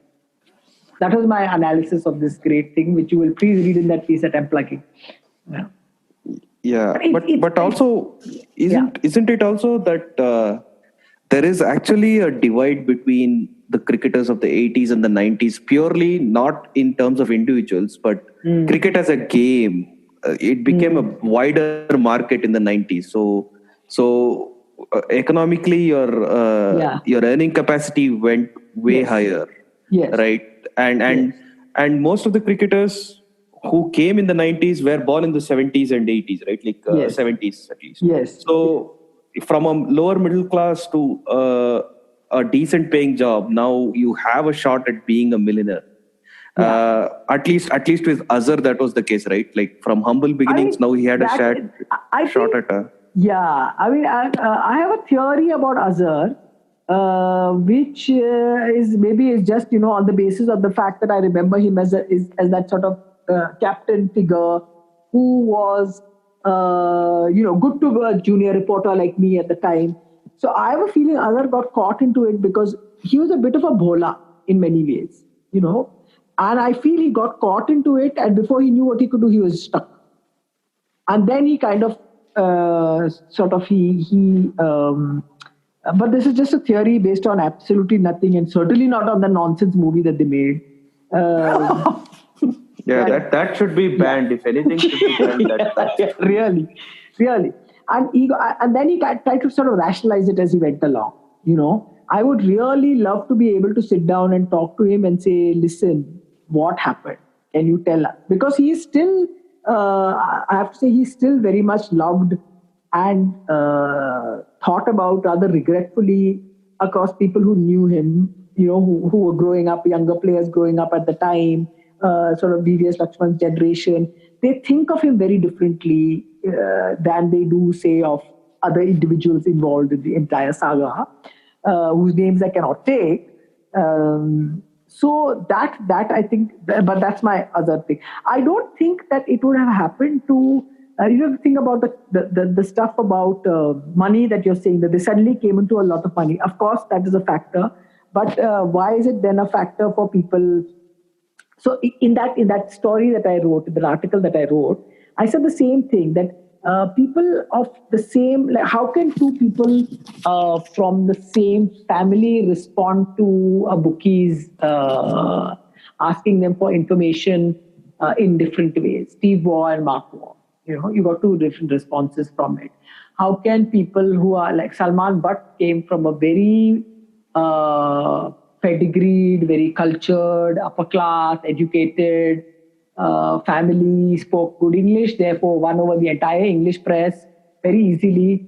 How did he fall for it? What was that kind of thing? So there's something, that's why I believe that thing about personality comes into it. And would a cricketer from the 60s or the 70s have thrown a match if he'd been asked? We don't know. Because human nature, I don't think it changes beyond certain sort of basic kind of qualities that exist. I think it just depends on what is, opportunities that are in front of you, and how do you respond to them. Some people say yes, some people would have refused it across the ages. Some people would have said like, okay. Some people would never have refused it, would have said yes to it in any way. So that is why to me it's always an interesting question, pretty much. Yeah, and one of the things that distinguishes India and Pakistan in that aftermath of that of that whole match fixing, is that India were able to then find this core group of cricketers, who were beyond all this, whose integrity was you couldn't question. Because they had stood up, they were upright. I'm talking about Sachin, Dravid, Srinath, Kumble, Lakshman. Yeah. But Pakistan, on the other hand, same time. All at the same time. Pakistan never found that, because Pakistan always were bumbling from one set of fixers to the next set of fixers. But and it's awfully tragic when you think about it. It's just terrible to imagine. Just imagine yourself as a cricket fan being in that position, and that happening to you over and over again with your team. And how you would still be a cricket fan is just crazy and impossible. And that's why then you say that what helped the Indians considerably is, along with having that one group of players that came through in 2000s and so on, is the fact that you then were able to get financial security and financial earnings to such a huge degree that for you to compromise even that would be utter stupidity. So that you are suddenly, post the IPL particularly, that there is so much money that is there, that's available to you, that you would have to be that you can't be bought basically. You're too expensive. And it's not, you don't care about this leather jacket and $50,000 watch, you buy it for like every Diwali or whatever. But people have still cared about towels after that also, after IPL. Exactly. That is why I read my story, bhai. It is all there. All the answers to all your queries are in that article. Yeah, so I think you're right. I mean, the astronomical earnings has definitely served as a deterrent, because how much can a bookie pay compared to what the franchise is also anyway paying? Anyway, franchise is paying for doing nothing, and you must be getting money niche se from some wherever, a different kind of deal for whatever, which they can't show because of salary cap and whatever. Let us not pretend that does not happen in IPL. It does. Just because IPL is not being held this year doesn't mean we've forgotten about stuff that goes on. Like a certain cricketer becoming a managing director of a certain firm. Indeed. Absolutely. Absolutely. Vice presidents of other firms. Yeah, I am not in the cricket circle. Even I don't want to take the name. So. Absolutely. Very clear, very wise decision. But tell us about... we'll give you defamation only there. We'll open our mouth and defamation will come on us. Folly. So Ashok, you're being very wise. So, but tell us about that time. I mean, you were, of course, doing much more of international cricket then, and you had all these players, and then you had your lovely friend, the coach John Wright, come in as the coach, and tell us about that whole phase. First the coach, then the lovely friend. Yes, first the coach, then the lovely friend. But with whom you, of course, co-authored a book. And talk us about that time, because now there is a lot of there's a tendency to believe that was an extremely important phase in Indian cricket, which I think it was. But also, if you take pure numbers and record, it was okay. It was, they won, they lost, they won, they lost. But more than the record, I think there was something about that post-match fixing time where these cricketers and that team played a really important role for India, right? I think, if you're looking in terms of the development and the arc of how the team was, that was a very important phase, first of all, because of the whole match-fixing thing that they came out of. And you're wondering, what if you had gone after that into having a captain who was sort of 50-50, kind of very detached from whatever's happening, not crook in any way. But just like a regular kind of, not a Ganguly figure who was like in your face and screaming and shouting and, just behaving completely going bananas on the field and just like involved in everything and in his various sort of levels of whatever. So you wonder how things would have turned out. But maybe it's just kismat, who knows, or destiny or whatever. But I did a lot of traveling at that time with the Indian team for various things because of India Today. And I'm just so grateful to have been covering at the time, because these guys were number one for journalists, accessible. They didn't take themselves too seriously. They took themselves seriously. They knew what their talent and their gift and this thing was. But they were kind of regular. And at that time, because maybe television was just about coming through, you did have TV reporters turn up and you did have some nonsense TV programs going on, but just kind of breaking through. But it was a good time because you were always there. There were stories to be told, and they were willing to tell you those stories, and there was like a relationship of trust. Also, what was very, very again, it's just fortuitous. We are very lucky that the kind of players that were coming through were all together at the same time the greats of the game that India had. I remember, and not just the batting, there was Kumble, who was just a giant figure, and in quite an understated kind of a way. And but again, very much a product of that time, which was just one of slightly more self-confidence coming into Indian cricket and how they dealt with things. And so I think everyone cries and complains about, Tendulkar was never the same and whatever, But I think Tendulkar, enjoyed that time and played with much more. Imagine being Tendulkar when you find out later that your team that people in your team are tanking the match. Yeah, after you are like busting your chops and you're playing Desert Storm and this and that and everything, and then you say, "Acha, this also was going on." I had no damn clue. So I think it was a good time for Tendulkar also. He did change the way he batted and the way he played, and he'd done all his early years of kind of being the swashbuckler and just I will just clean up every single bowler that comes in front of me and destroy you and entertain the masses, and still we are losing. And so that was, to me, the 90s was quite depressing for someone following it from the outside, because it was centered around Tendulkar's brilliance as a batsman, but our absolutely rubbish performances as a team in tournaments that counted. I used to say that, what is this Fizzy Cup we are winning in Sharjah and other some nonsense we are winning somewhere else. Fizzy Drink Cup #1 and in Singapore and in Toronto and rubbish tournaments we were playing. And when we needed to win big tournaments, we didn't win anything big. We were just playing kachra everywhere. So for me to see what I saw in that team in the 2000 was, of course, and then Sehwag came like one, I don't know from where. Of course, everyone knows from where he was around in Maidans in Delhi beating people up. But to have all that come through, you got the sort of a quality of player collectively that you can't imagine that you'll get again. God bless all the guys that are playing now. They are fantastic. They all have their own skills and their own qualities.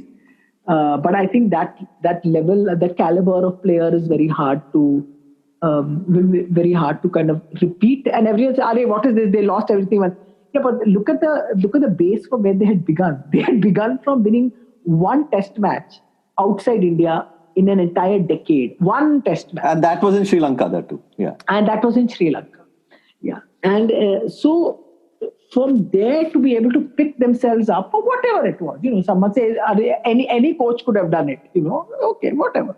But the point is for them to be able to do it and to and then to push through. And I think the most important thing that happened in that time is this whole business of regional kind of selections, and also you saw the demographic of the team change, whereas the players started. Everyone says MS Dhoni's arrival marks the democratization of cricket in India. I would say you would have to go back maybe 5 years before Dhoni's debut.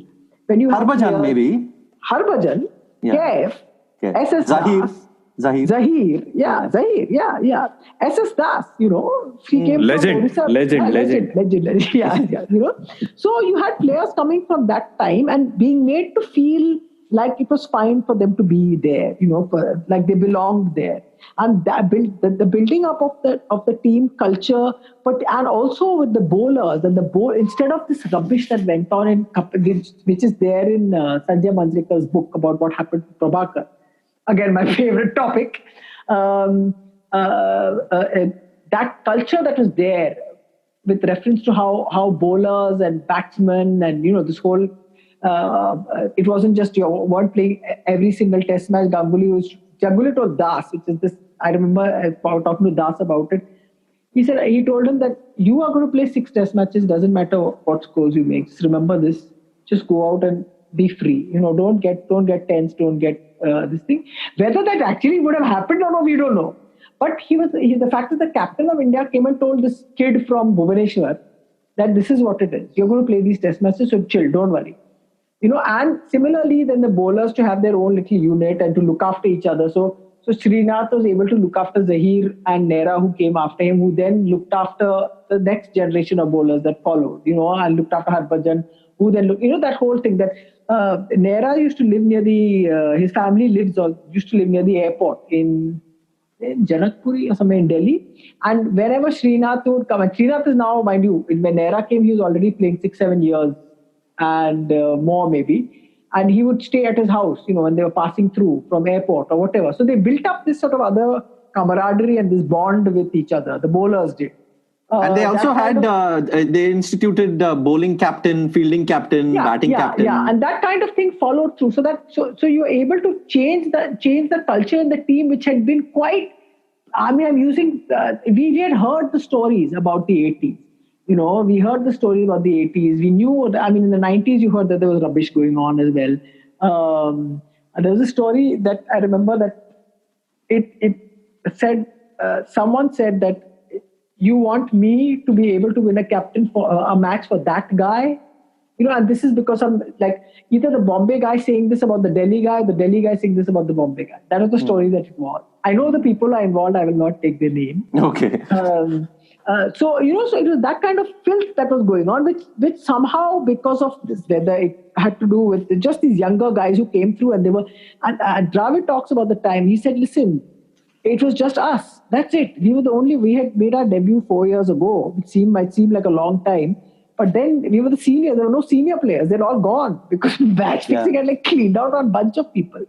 And it was just us left to manage whatever we wanted, So it was quite exceptional in that sense. Maybe we were lucky that we had all these players come at the same time. Maybe that's how teams are made, because you have that caliber of talent that comes through all together.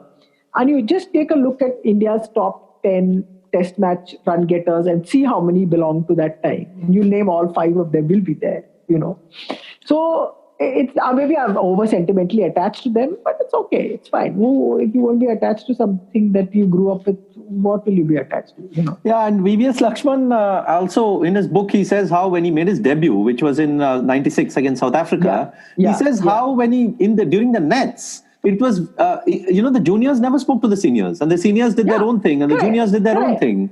Correct. And that whole senior junior thing, and And how when of course the most famous story, one of the most famous stories of Wright's first net session is how he basically found out that players are asking for biscuits. Said, take the biscuits. Biscuits and chairs. He took away all the chairs and no biscuits. No biscuits, no chairs. Among that. And so there's a story about the first test match that they had in Nagpur, that he was there. Zimbabwe. Zimbabwe.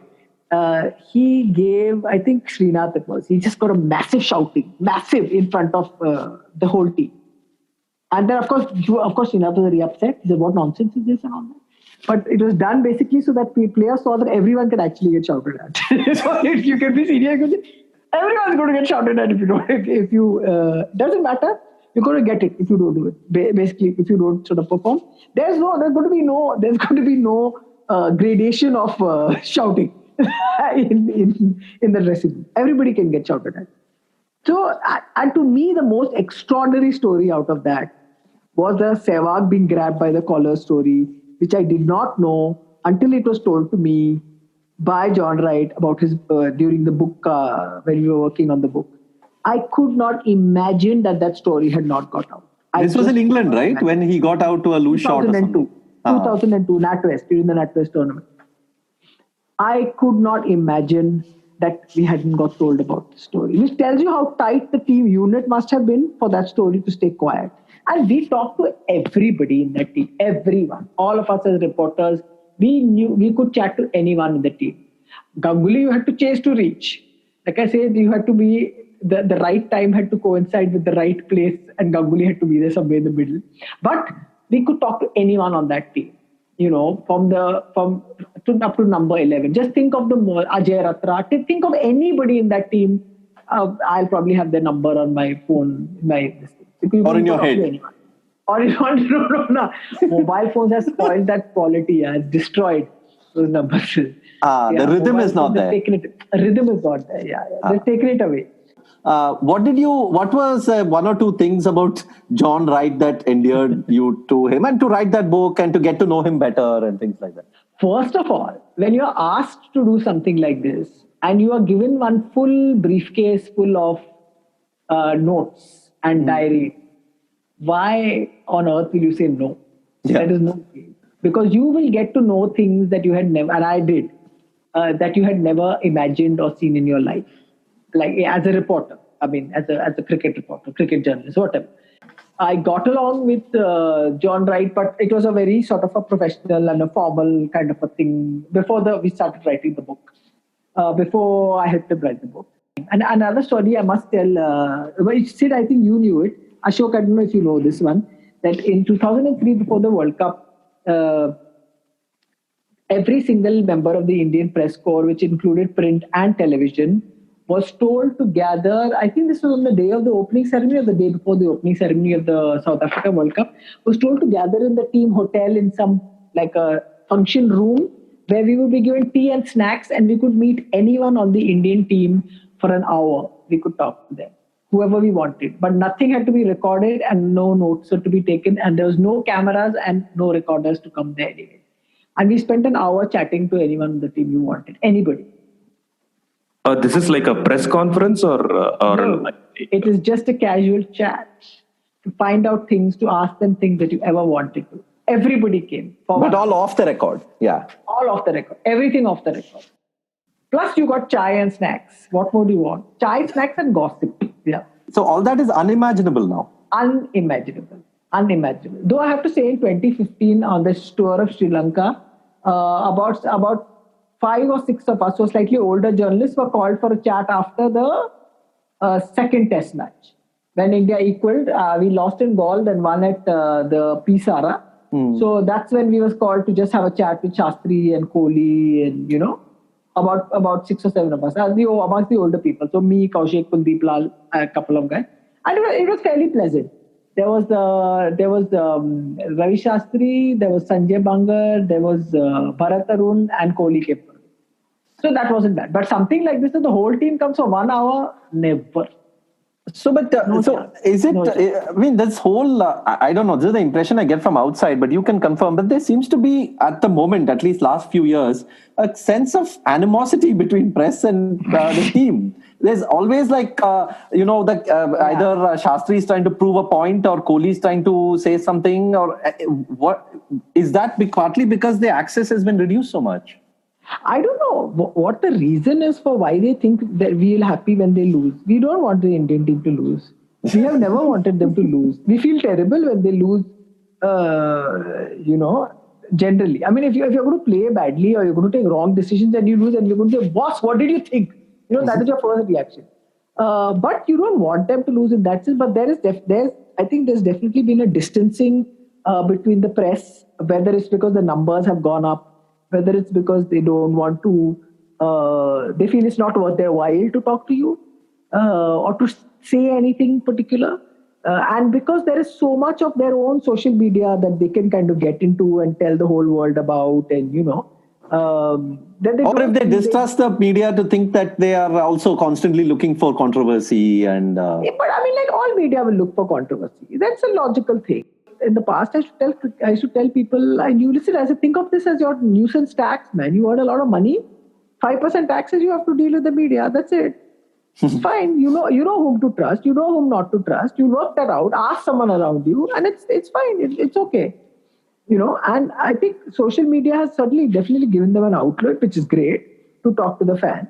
So I think what's happened is now that, of course, because there is social media and because there is because there is so much of sort of press sort of behind them, I think the gatekeepers feel more, they kind of want to show off, or they kind of want to show that they are in control of the gate, and that you ain't getting past us. There's also that.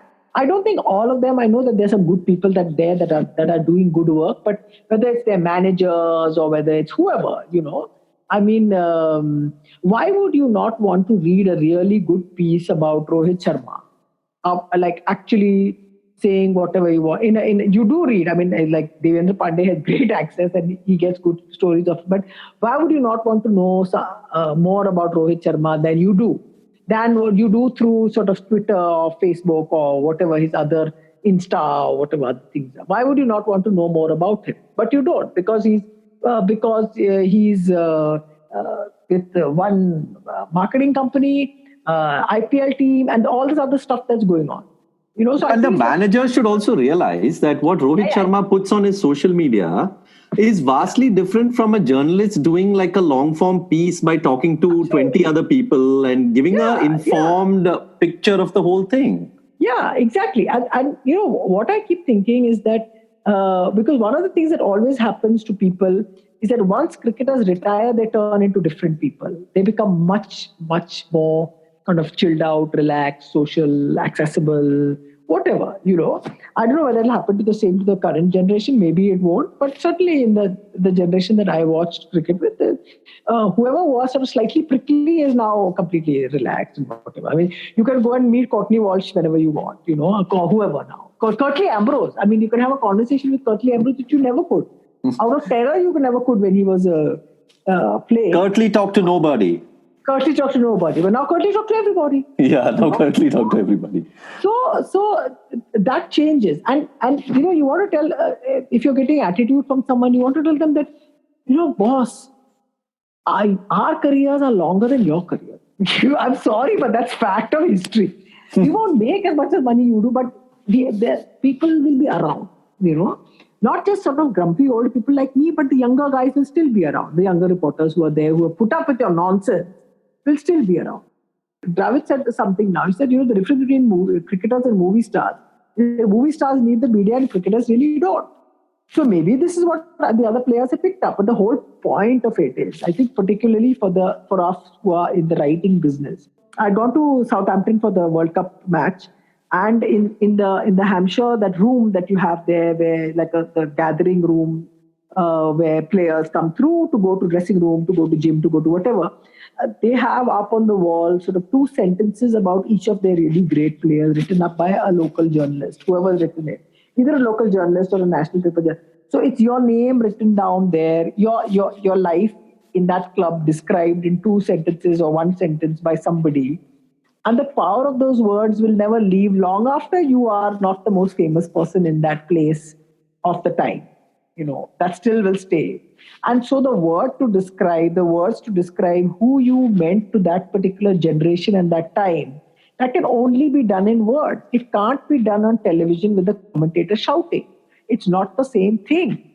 So I think the power of words, again, it could be that it's just my imagination that's saying this, and I want the words of the writer to be much more important than the commentary of they're much more important than remember the name. But every generation needs its writers to tell its stories in as true a manner as possible, and in as sort of as affectionate a manner as possible. Affectionate as much. And I feel that because of this lack of access that is there at this point, that a generation of some really fine players that we have won't have that. It'll not be reflected in the time. That they won't have a time to reflect who they were and what they did. Like, look at the stories you hear about M.L. Jaisimha, and the stories that you hear about Tiger Pataudi, or the stories that you hear even about Azharuddin or Kapil Dev. A lot of those stories come from that affection of the people that were watching you play, journalists mostly, writers. And I think that kind of thing is something that maybe we'll miss out. Maybe we'll be compensated for it by... It can't... I think about it, cannot be compensated by a Twitter feed. I'm sorry. It's not. So don't you think that we are moving away irrevocably towards a place where like more of it is live? Let's say a match which is being covered. There is a pre-match segment where Rohit Sharma is coming and bantering. There is a post-match segment where you see Chahal coming and bantering. And then the next day you move on, their Twitter feed, they are saying now at the gym. If most of their life is on record, then the recollection part of it, the words, they start becoming slightly more redundant than essential, right? I mean, what you're saying is fair. What you're saying is absolutely sort of a logical kind of a conclusion. But I think that what they represent, those people and those moments and those innings, what they represent to that time is what words will capture. Right? What they are is, you'll be able to see it. It's captured for history. What they represent to you as a viewer and as someone from the outside, whether it's me or whether it's the average fan or whether it's a cricket lover, what they represent to that time, I think, is what words should be able to show you.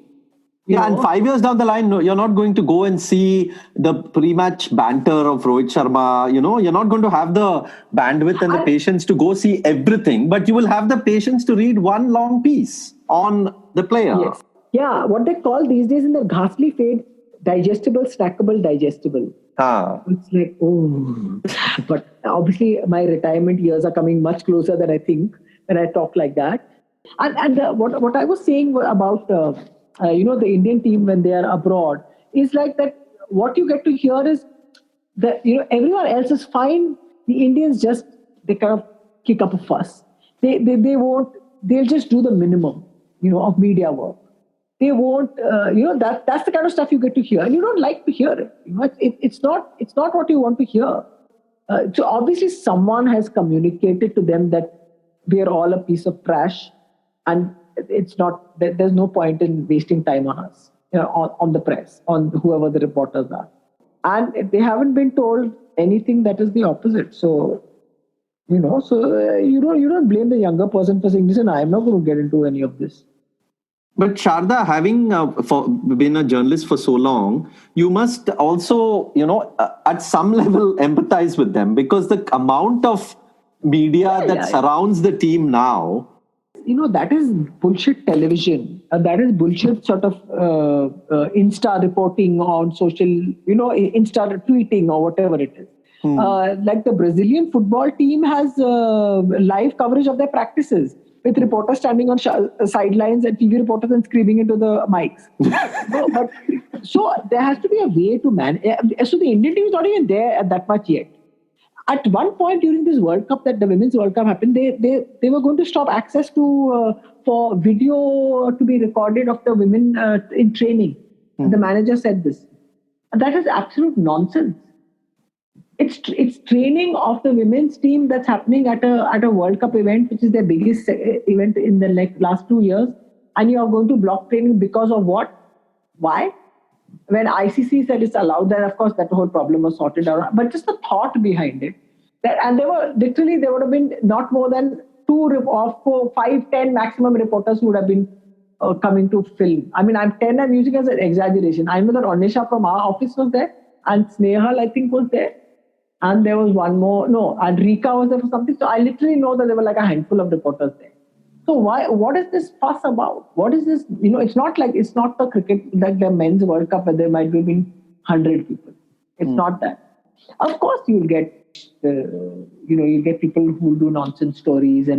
But listen, no one is saying that they'll be calling you all the time or calling your mobile phone. If you ask for something and you have a reasonable idea what you're going to have to then answer it. And not everyone is only chasing Virat Kohli. Not everyone is only chasing the one person you want to speak to. There could be people who want to speak to other people, who want to get access to whoever, KL Rahul or whoever, Pandya. And what you see is that a lot of access, I'm sorry, I'm a complete grumbler. What you see is that there is a lot more sort of ease and banter and friendship with television, with people that are there behind the camera, with TV, programs, whatever it is, which works out because managers work it out or because there is business deals that go with it, or, like the Breakfast with Champions stuff is great. It's fun, it's great. But it's not, maybe a writer will do something different. Maybe you will come across in a different way. Yeah. But one thing I wanted to ask you, I think I was talking to you once and you were telling me about women's cricket in the 90s and 2000s and how, and recently, of course, not a few years back, you did this interview with Shanta Rangaswamy when she was inducted into the hockey team.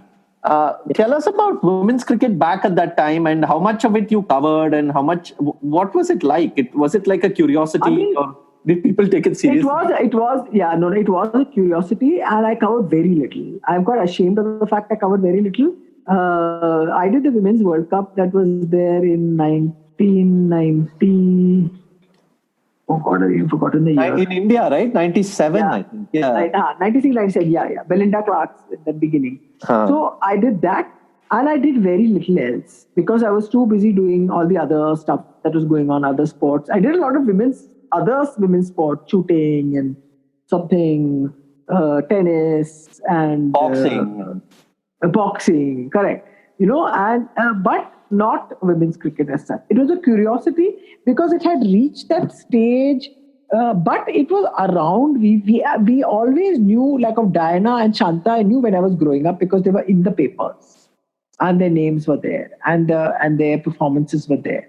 And I think they kind of, in the 90s, they kind of vanished a little bit. They became less present. You saw less of them in the press and television, no question. And then they went through that phase where from 2006 onwards, when the men's game took it over, then they almost kind of, till about 2013 or 14 or something like that, when it kind of just picked up again. And we only knew about Mitali and Julan. That's the thing that we knew. So that's largely what and I was quite ashamed of the fact that they didn't do enough of women's cricket. But I mean, I was just thinking that from the point of view that the employers that I was in, I should either have been sent to one of those or I should have asked to go. In India today, I should have asked to go. But there was definitely without a doubt, enormous chauvinism about women's cricket. Enormous, at an institutional level, virtually. So people thought it was a joke. Like, what is this? What is women's cricket? Yeah, that was like the attitude that it was. And it was fairly recent. I mean, we all know the story of what Srinivasan said to the railways secretary, that he's not interested in women's cricket at all. And Diana said this in an interview, And when Diana was put on in the COA, when Diana was put into the COA, there was a backlash that was like quite vicious and quite mean, about her, which is again like a reflection of the nonsense that women have put up with in the game. You did get a bit of that, and I said, listen, the way that suddenly you're suddenly becoming really, you guys suck up to all kinds of cricket administrators, the male cricket administrators. But of course, now suddenly you want, this is okay. You can take pot shots at somebody else because it happened. I mean, the only cricketer who was ready to stand up and be a part of the COA was a woman. So don't tell me about all the fine qualities of all the male cricketers. They didn't want to be there because they did not want to be seen as challenging the BCCI's authority at the point. There's no other reason why no other male cricketer was ready to be there. I think when the COA was formed, you weren't completely sure that Srinivasan won't be back again or something like that, right? Yeah, absolutely. Everybody was hedging their bets. Everybody hedges their bets. Yeah, they still hedge their bets in every way on many things. So, so what are you, what are you saying? No, and one thing that I wanted to ask you specifically about, and because I don't agree entirely with this, but Smriti Mandhana recently made a statement where she said that cricketers can only demand equal pay with men when the women's game starts bringing in comparable revenue. Now, in terms of revenue, the women get very, very, I think they should get more. But is this a way to look at it? Because, it's not the women's cricketers' job to go and market their sport to everybody around. Exactly. No, I agree with you. I mean, I don't think it's that they have to generate the revenue. I mean, if you're talking about that, what is the percentage of the revenue that the BCCI earns that ends up with the male cricketer? I don't think it's that 26% or whatever it is that they keep talking of, 13%. I don't even think it's that. There's no chance it's that. So let's not get into a revenue game in terms of, what you do and what you deserve. And that's a completely different, they should earn more. I mean, what you will find is every women cricketer will say to you herself, whether it's a current player, whether it's a former player, will say that, listen, it's not like that we're asking you for the money that the men are getting, but let's change the balance of how the money is spread also. So if you're like, for example, what you have to look at now is not maybe not focus so much on what the top women are getting, other than to look at what at the first class level, what women are getting. That discrepancy is quite outrageous. I don't know the number exactly, but it's almost like it's a few thousand rupees as opposed to tens of thousands kind of a thing. I'll have to check that. I'm not exactly specific, but it's a really bizarre number. And at the other end of the scale, you have to then offer more contracts to the women, more contracts than you are offering, and then change the but the men's game itself is so lopsidedly structured that all the money that is given, the larger share goes to the international game, and domestic players don't have contracts that there is enough money in the game to give them. They're not given contracts at all. Saurav Ganguly has promised that he'll do it, but I don't think there's any sign of it yet. So you need to work out all imbalances all the way down the line, whether it's in the women's game or it's in the men's game. And you have to say, okay, let's make our women's game the highest paid women's game in the world then. then go match the Australian salaries that the Australian girls get. Give them that kind of that number of events that they play. Build calendars that will make it viable for more girls to take to cricket rather than sort of have this haphazard kind of a calendar that you did have in the past. I know it's improving now, but still. Yeah, and do you think, I mean, of course, at the top level, there's a lot of interest now, and this World Cup generated huge amounts of interest among the fans, and many people watched and everything. But what is your sense at the lowest levels? Do you see, I'm talking grassroots level, schools level, that level, do you see things picking up? Do you see girls taking a keen interest in it, or is it more just happening from the top and things are not really trickling down?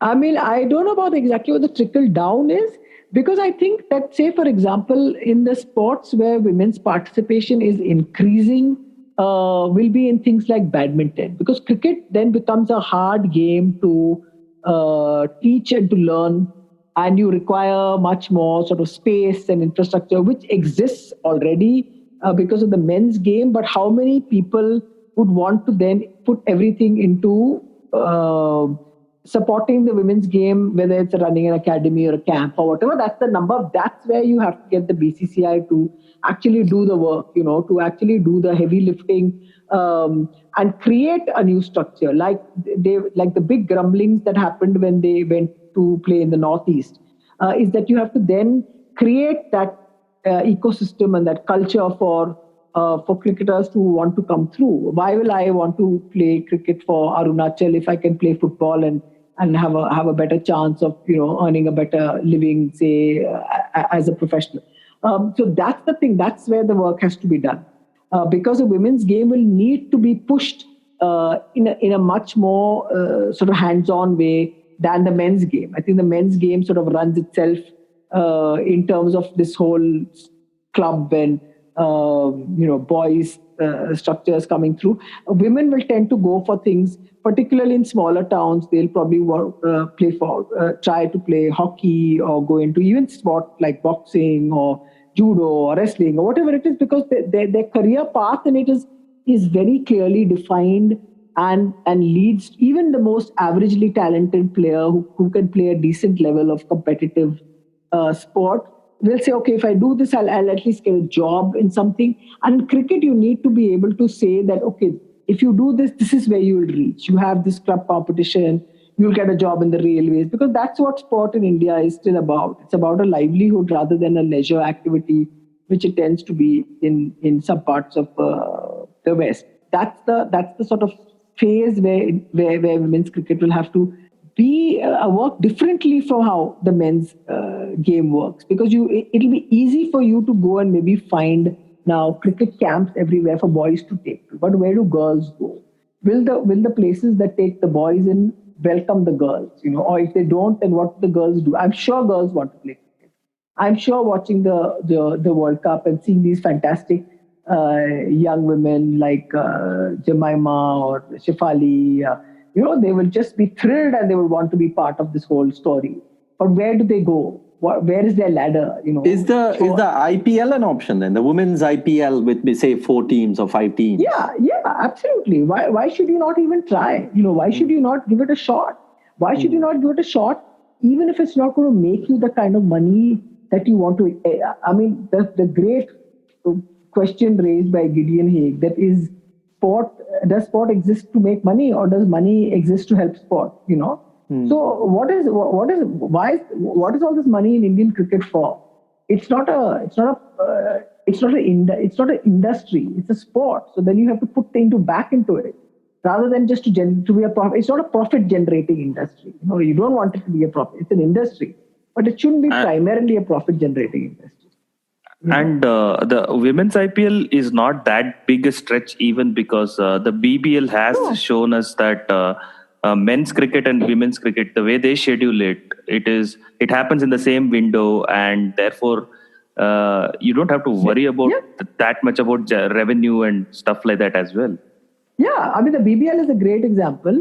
That the women's league in England is a great example, and the BBL shows you something so completely radical that that the Australian sort of administrators and the public is astonished by how successful it has been. And how well they ran the Women's World Cup by holding it separate to the Male World Cup this time. They kind of ran it in Australia and very deliberately and said, listen, we'll show you how this is possible. So it is, and you're talking about India, where cricket is a sport over and above everything else, So why should you not try? And then have your, make sure that your grassroots is there to help them, that is there to feed into this. And why should, as India, why should you not be the leader in revolutionizing the women's game? Yeah, and the interest is obviously that South Africa came and played a series of one-dayers in Surat. There were people clambering on this top of the roof and all that, the stadium roof. Yes. So, schedule your matches smartly, pick your venues and your times smartly, and see, and people will come. People will come to watch, and now they know your players, they know the names, they know the stars that are there. They'll come. Yeah, so we have taken a lot of your time, Sharda. Thank you. But I have to ask you about, going back to journalism and what you see around you today. Are you heartened by the number of young people coming through and writing about the sport, or doing sport on TV? What is your take on the quality? Do you feel things have dropped? Or overall, what's your sense of sports journalism, cricket journalism in India today? So what I'm really, really impressed by is how the journalists of today are able to work cross format. They are these multitasking creators. They know how to do video, they know how to do Twitter, they know how to do TikTok, they know how to do write, they know how to report, of course they need to be, the ones that are coming through, you need training and you need to put in, basic discipline, etc., and hopefully they'll get good bosses. And I think for everyone that ends up writing rubbish, I blame their boss, I blame their editors for not guiding them in the correct way. For everyone who ends up taking some nonsense angle and doing some nonsense story about a nonsense player, I just blame the people at the top who are asking them to do this rubbish. And there's some really, really good journalists and writers that are coming out across languages, across formats. You see really, really clever things done on TV. I would want there to be more. And what is going to happen is that journalism is going to keep getting refashioned and remolded because of the fact that we've got so much that is live and so much that is going to be fed to us by television and the kind of instant scores and everything that you're going to get online. And so the response of the younger people to that will have to be much more sort of nimble. It'll have to be much more creative. It'll have to look for angles, midday type of angles. You have to start only by looking for angles. It's a very interesting time. There will definitely always be an interest in sport. It will just keep growing. But I would hope that there would be editors that will be kind of a little bit more tough disciplinarians in terms of rules, a certain amount of structure and a certain amount of objectivity and a certain amount of flair as well. You don't want bots, because bots are not going to be able to write you a nice match report. I promise you. Not happening. So suppose, the 18, 19-year-old boy or girl, college boy or girl listening to this, who of course has no access to Imran Khan or Viv Richards, what would be the one thing you would tell them? How would you, so that they can get into this profession and thrive? How would you make them go? That's a big thing. My only thing is that I would just like to offer a little shortcut, is that no matter who the star is your favorite at the time, sort of when you get into it, remember to sort of kind of forget about that person, because it's actually the sport you love more deeply. And you'll find that out as you grow older, that you love the sport more, and the personalities in it sometimes can get a bit tiring, but the sport will always give you something to be joyful about and to be to look forward to be happy about, So just kind of prepare yourself for that, and work your socks off, and always learn and never be afraid to ask even the stupid question. Perfect. So on that note, I'd like to thank you again, Sharda, for sparing all this time for us and giving us a detailed view of your career and your journey. It's been fantastic. I'm sure all our listeners will thoroughly enjoy listening to it. And anyone who likes reading Sharda, continue to do so. Follow her writings, and we'll see you again for another episode sometime next week. Thank you very much, Sid. Thank you very much, Ashok. It was so much fun. I have talked so much non-stop, but you only asked me to. So we loved it. We loved it. Please don't say sorry or anything like that. Thanks a lot. It was too much fun. Okay, Thanks. bye. Come back for the second. India have won the Test match. India have won the series. They're going to get back for two. India are